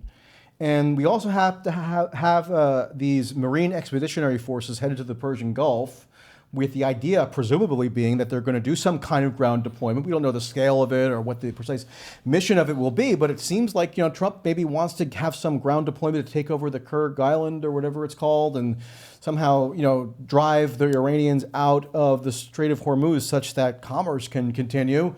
And so I just think it's categorically different to say, as a matter of economic policy, maybe the pain being caused by this broad blanket imposition of sanctions is something I can rein in if the markets drop, and having a live military situation with thousands of American troops in the fight and lots of other interests in terms of the Gulf states and Israel and whatever. It's just not something that Trump can just wave a magic wand and all of a sudden be done with in the same way that he could do with tariffs.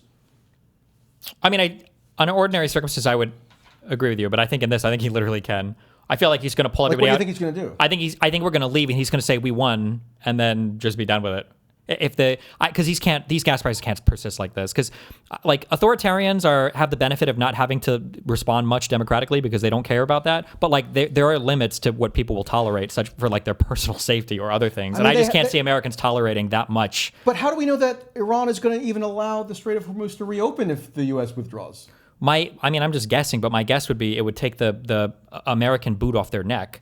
Iran historically has played by the generally understood rules of war in every other thing. Even when our B-2s or whatever came in and fucked up they calibrated the reprisal. Yeah, 100%. And then they announced they killed one person. We won their shit, right? But now they're saying, look, we're not negotiating with the United States anymore. Because the United States is saying, we're not stopping until your regime is dead. Right. All of you are gone. So I think if the U.S. okay, we're going to change our mind and back up. I think that... So what Trump's going to say, oops, take it back. Here's an olive branch. I don't really see that. I think Iran would desperately jump on olive, because Iran is never surviving this conflict in the long term. Say what you want about the olive branch to. I mean, this new supreme leader who we've never even seen on video. If they wanted a leader, they could find one.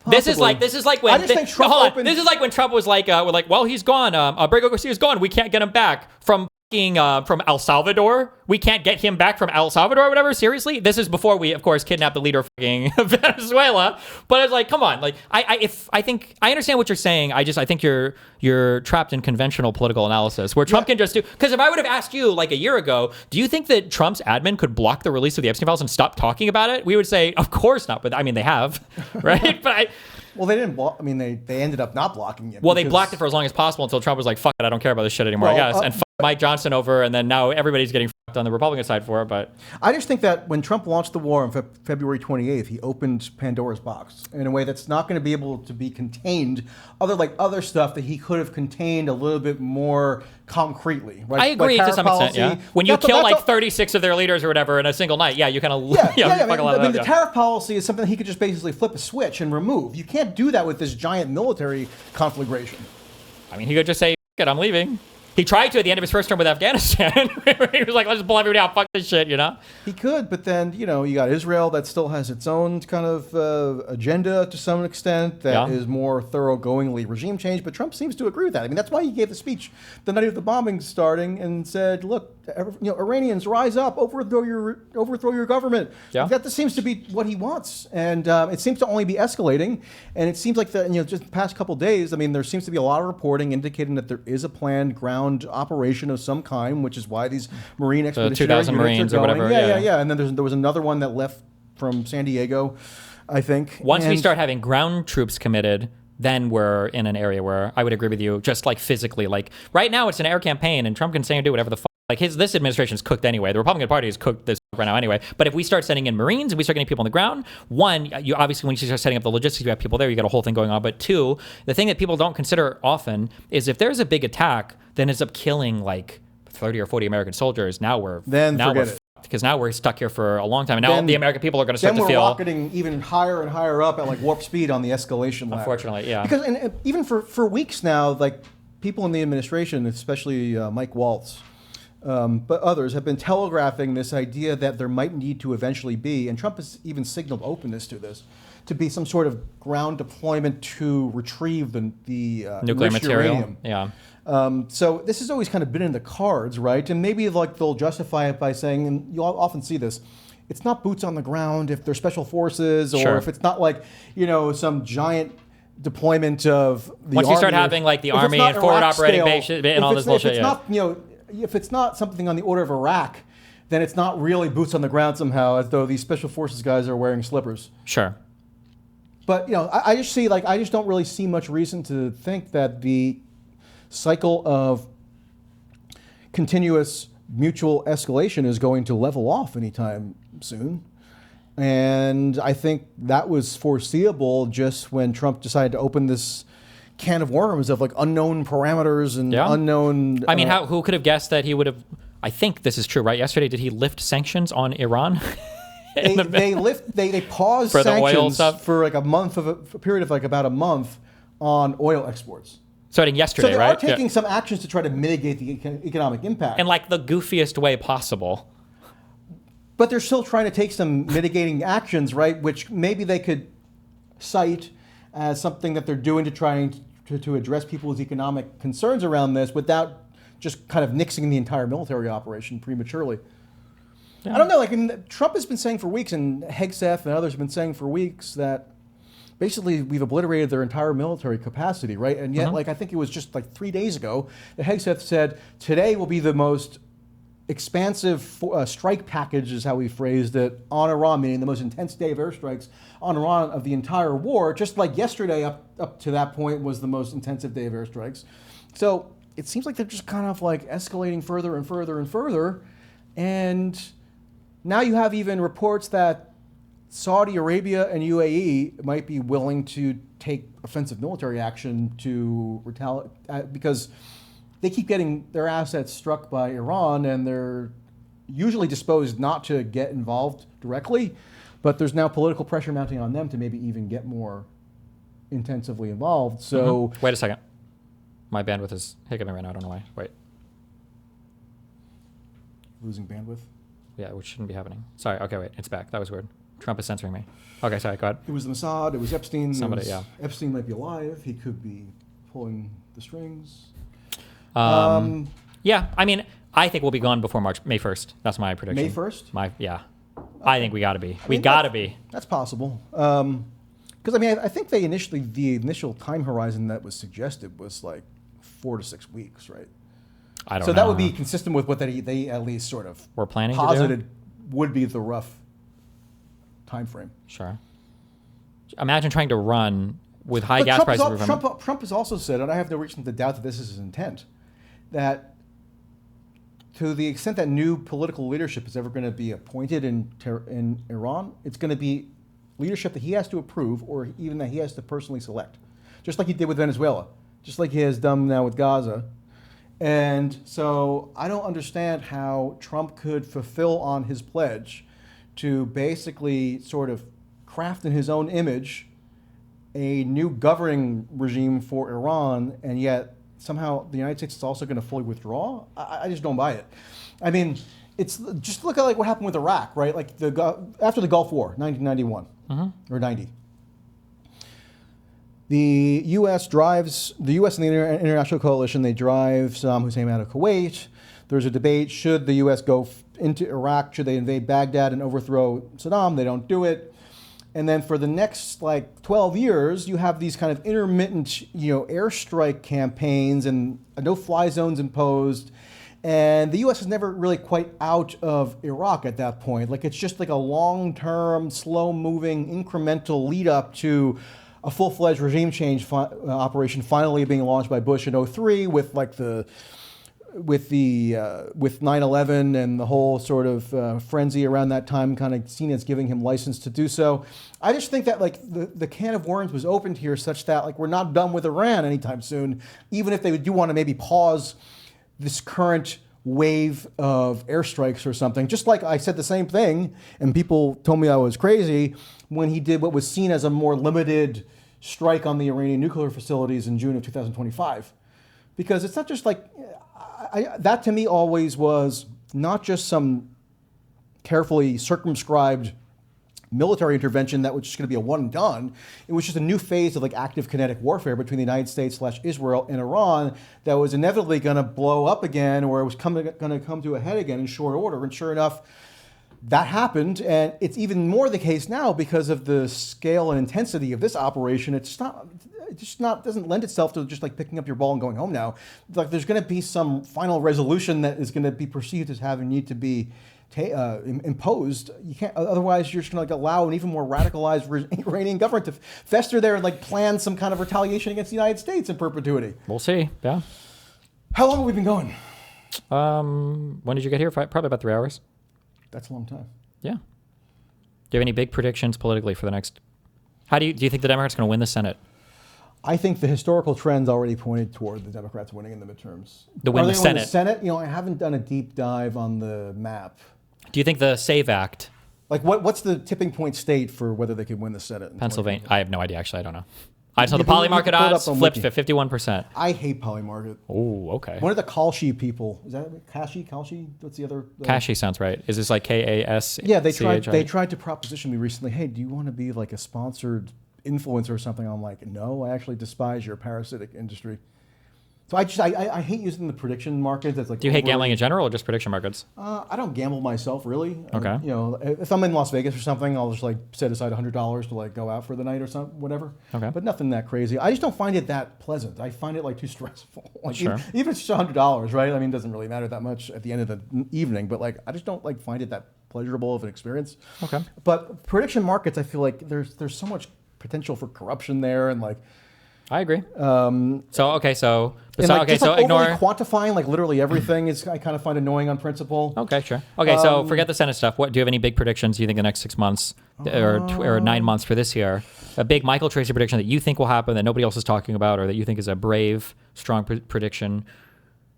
You know what? I am a little bit, and Hanani always gives me a hard time about this because he's into really making lots of predictions and keeping tabs on all the prediction markets and stuff. Mm-hmm. I don't make that many predictions because I almost find that it becomes almost like a cognitive distortion where everybody feels like they have to be constantly predicting things out into the future and kind of framing their analysis of what's going on in the present in terms of what they can forecast out in the future. And so, I don't know, I like to look at, I like to try to, as best as I can, synthesize what's going on now and, draw inferences from it rather than say, here's what's going to happen in 6 months. It's it becomes like a cottage industry, this Professor John guy, he now is supposed to be some kind of prophet because he said that Trump was going to win and then the U.S. was going to attack Iran, as though, that couldn't be something that you might have Sure. an I intuition think would happen. the reason why based I on like the available evidence. Yeah, I don't understand know, what you're saying. The like, reason what- why what the are reason some of why your predictions, and I'll tell you if I agree with them. well, I don't make too many bold predictions. I do think we're going to do pretty good in the midterms. I made my So prediction you consider about yourself Iran. in the royal we with the Democratic Party. Yeah, of course. Right now, I do for sure. Okay. I don't know if that'll change in the future, but How about Democratic not presidential nominee? I don't think about it. That's so long away. I think the Oh, obsession but over. the machinations are going on. Yeah, I know, but I don't care. We'll see. Who knows what could happen? You know, Who would be years. your preferred? I don't even know what the policies are of these guys. Like, would Gavin Newsom be a president in the same way he is a governor? I have no idea. I know, but I don't know. as of I like today- Newsom. Okay, do you? I Okay. like Newsom. I like guys that bully Republicans. That's all I care about right now. I mean, he mixes it up at least. He does. Well, I was going to say the reason why I like predictions or appreciate predictions is because if you feel like you have keen insight into politics or stuff going on in the past and your analysis is good, ideally you should be able to project some of these things somewhat into the future. The thing that I don't like when I've argued with all these fucking losers, the Glenn Greenwald, I'm just kidding. I'm not half kidding. But like the Have you Alex argued with Jones, yes. The Alex Jones, the Tim Pools, like all these types of people is they're always doomsdaying. They're always giving the worst, the dumbest predictions ever, the craziest shit ever. They're always saying this over and over again. And it's like, I don't well, think Glenn does many predictions. Alex Jones, yes, of course he does, because Sure. he also thinks he's some kind of prophet who has like yeah, exactly. But I think that if you have somebody who's made a bunch of predictions and all of them have been wrong over and over and over again, Cenk does that constantly. yeah, then I think that gives that. That's like good pundit to brain. know. It's pundit brain. Yeah, but it's good to know because these are the guys who. Because what is voting besides like kind of making a prediction, right? In a way, when you vote or when you endorse a candidate, you're saying, I think this person's going to be better for the country than this person. So like if I look at Dave Smith, right? Okay, well everything you predicted about Trump, which you prospectively should have been able to know was going to happen, like the opposite of what you said would happen, and you should have known better. That would, I think, it should cause people to hedge a little bit more on his predictions in the future. But like there are no accountability mechanisms or anything for pundits to constantly get things wrong. So rather than making a prediction in 2024 about what I saw as likely to come in a second Trump presidency, what I focused on doing was to say to like a Dave Smith type, look, the image that you're putting out of Trump and this anticipation that you're kind of ginning up about what a realistic understanding of a second Trump administration would be, it's bogus. It's total bullshit. You're doing pure propaganda. groundless propaganda. Yeah. Like that was enough for me without having to make a firm prediction about something or other. Like I couldn't have predicted that on February 28th, like there would be an Iran war launched. I did say stuff at the time like, okay, look, I mean, we have now 4 years of data with what Trump did when he was in office the first time. He attempted regime change in Venezuela. It stands to reason that he might be intending to attempt to do that again, especially if he's bringing in Marco Rubio, who's already this hardcore hawk on Western Hemisphere and Cuba, Venezuela, et cetera. So like it stands to reason that that's something to be cognizant of, right? Yeah, but I think when you get into like a firm prediction game, it almost becomes like a parlor game. It doesn't have to be. It doesn't have to be. I don't think it has to be firm, but I think the types of predictions that people make or the types of things that people try to predict, I think it gives you some insight into whether or not they have any idea about what they're talking about anyway, especially in areas that you feel like they should have a lot of knowledge in or areas that you have a lot of knowledge in. So and if people are wrong about these things over and over again, I think there should be a huge credibility hit. One of the biggest issues that I fought over that I don't know how the this is still the case is Republicans for some reason keep getting credit for trying to balance the budget, and they don't. And that was the thing that was so easy to call. He didn't do it in his first term for no fucking reason. We had Trump Tax Cuts and Jobs Act. We were deficit spending more and more and more. And it was starting to get even more than Obama was, I think, in his last term. I think even before the COVID shit happened. Reduce the national debt. Yeah, exactly. But like all these guys, and especially all these weird crypto finance people that have gotten involved, is like, well, I think the debt is the number one most important issue. It's like, okay, then why the fuck would you vote for Trump? Moved on from I know, but they were so wrong. And if you're $200 billion budget request from the Pentagon, Jesus, yeah, on top of everything else. And how can you be sorry? Or for people that thought that Doge was going to be wildly successful, when Elon Musk comes out and he says he's going to cut $2 trillion from the budget, it was garbage. Our discretionary spending is 1.7. You're retarded. But not only are you retarded, everybody who thinks you're going to be successful is retarded, because how could you possibly think that when he's so stupid? But what I'm saying is that if you tried to kiss up to him and say, Elon, I'm available. I will help you audit the Pentagon. Oh, even more sad with that. They didn't even pretend to try to do anything. Even like more that. sad than that. Do you remember? I think it was Brett. No, I think it was Eric Weinstein who was on some podcast, and he never makes any sense. To he me. was crying. He's like, the Trump administration. High enough to understand what he's. The Trump administration. You only need. You have to lower your IQ. You need to get drunk to understand this. But for this guy to be on podcast, like, I can't believe the Trump administration hasn't called out to any of us yet in the intellectual dark web to be in the cabinet. It's like, are you fucking serious? Put me in, coach. I'm just saying that it's frustrating that it's like when we come around again and all these pundits are telling you who to vote for and who's going to do the best job and everything. It's like, well, you guys missed every single thing about this administration. Why the fuck is anybody listening to you? That's the frustrating part. I agree. If there are pundits who make it a habit of theirs to when you endorse a candidate, you are making predictions, I think. When you endorse a candidate, I think you are, I just don't like the lack of accountability. I think you're perfectly entitled to look at the argument that was given for why XYZ pundit endorsed a certain candidate and then compare and contrast it to what actually panned out. Yeah. That's perfectly valid. I don't think you need to predict, like, the budget's going to increase by $227 billion. So that's all I think, Okay. All right. Well, do you want any closing final thoughts or parting? Thoughts? Would anybody care for another song? Any requests? Do you want to do a duet? No. I don't say. Does anybody want me to take my shirt off? No, I'm not doing that. I'm not going to traumatize any of the innocents. God, I hate this guy. He's such a. He speaks in this constant like elliptical sort of hinting, winking, cryptic way, where it just doesn't make any sense. But like for some reason, lots of people pretend that it's this. But all these intellectual dark web insight, all these IDW guys like speak like this. I pulled up this clip. There was a clip of him on Piers Morgan recently where he's talking about like his interpretation of Epstein, and I guess like people are supposed to find it really smart, but it's just like this tornado of pure blather that doesn't even make any sense. It's just amazing. What are any concluding thoughts from you? Like, what do you make of this? Was this worth your while? I mean, if you were going to be on the stream anyway. Yeah, absolutely. What would you be doing if I didn't mosey on in? Probably just covering random political stuff. Yeah. Okay. So yeah, it was okay. Yeah, good. I think I enjoyed it. I do think we wouldn't have spoken about any of these topics if Kamala was president. We'd be talking about much better stuff. Maybe so. Maybe we'd be on a holiday to a tranquil Iran right now together. You know, taking a little boat ride through the canals of. Or we'd be arguing about should we have single payer healthcare or a public option, or what should we do with all this extra money that we're not wasting at the Pentagon, or not tariffing the entire world. Maybe Canada and Mexico would be sending us brand new awesome cars. Who knows? We could have been building the tallest skyscrapers. We would have hover cars. Yeah, but 99 cents there might be gasoline. There might be active military conflict with Russia over Ukraine at this point. Hard to say. Oh my God, you're speaking right to my heart right now. I know you would really enjoy goodness. that. I know you would really enjoy that. Let's see. On one hand, we could be going to war with Greenland, Canada, Mexico, getting rid of Maduro and bombing the out of Iran, or we could be fighting with Russia. I would much prefer the Russia Trump's fight. basically continued the policy status quo from Biden in terms of the weapons provision to Ukraine, and he's actually loosened restrictions on long-range missile strikes. The restrictions have gotten loosened, but the Republicans have, and Trump has continued the dramatic fight against Ukraine and supporting them and trying to tie every bit of support we would give Ukraine. If it was a Democratic leader, if it was Kamala, we would be giving more support to Ukraine than Trump is. Okay, but like when the rubber hits the road on a policy level, the policy is basically the same as the status quo under Yeah, but time moves forward. If I show you a 5-year-old and then I show you him when he's 10 years old and he hasn't grown at all, and you go, well, I mean, he's the same height as he was 5 years ago. That's not acceptable, right? The support that we give to Ukraine should scale over time, I would imagine, especially with the mission and everything else, but it hasn't.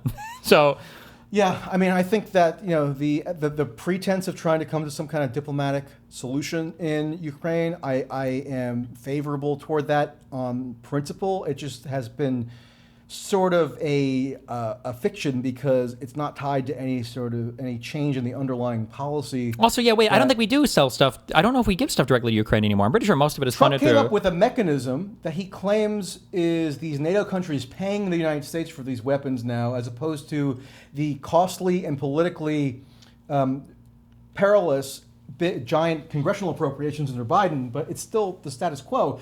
I still don't fully understand how it is that Trump is sending these weapons to Ukraine without charge. Well, I think we're just selling it to getting paid for them. We're just selling it to European people, and then we're. I know, but there's also direct provisions to Ukraine itself, and not all of it. Well, it's probably done in the form of like a loan or something. I have to do more reporting on it. Actually, I filed some FOIAs, and I'm not satisfied with what I've learned so far. But I'll report back. Doesn't sound like the status quo, though. Not in terms of the mechanism by which the weapons are being provisioned, but the weapons are still flowing, and not as much as they could be, though. It's different from 2022 because in 2022, like the Europeans were not in a position where they could pick up any of the slack, really, or much of it from the U.S. But now they've kind of like built up their military-industrial capacity a bit more in the ensuing years. Imagine if they were doing that and the U.S. was still helping. Oh my goodness, we could have so many more interceptors for Trump's war with Iran. You and I would be marching on Moscow right now, and Putin would be hanging from a meat hook. that what you Maybe he'd be hiding underground like Saddam was in the little cave thing. Okay. Well, hey, thanks for Yeah, chatting. I enjoyed this. I appreciate it. I hope. Good luck. What's your next thing you're doing? Your next public thing debate that I'm or doing, show or public whatever? debate, I don't know. I have stuff scheduled. I think I'm going to be going to that pro-regime change in Cuba rally in Hialeah on Tuesday. So if you want to go and If I fly back in time, if it's still going on at night, I'll be there. Okay. Yeah. And then final thing, where can people? do you want to exchange numbers or do you want to just Probably off stream. So communicate? Okay. No, I think we should announce our numbers for all the. where can people find you? What do you want them to follow you at? Yeah, Substack is mtracey.net. I also contribute to other publications. I had something in the Wall Street Journal recently. And then X is mtracey, Tracey with an E, make sure. It's the Irish spelling. This thing? And yep, that's it. And then also X on YouTube. I don't put as much of an emphasis on that, but I try to remain as much as I can anchored in the written word, which is going out of fashion Unfortunately. these days. Yeah. But I don't know. I'm going to be a stickler, and I'm going to be nostalgic for when not everybody thought that the only way to consume information about political events is to vegetate in front of some dopey podcast. Based. All right. Well, thank you for joining. I love All you right. guys So very long, much. everybody. I'll see you guys. I think I might stream tomorrow a little bit. We'll see, depending on what I have to do before my flight leaves. Thumbs up. Be careful. Bye.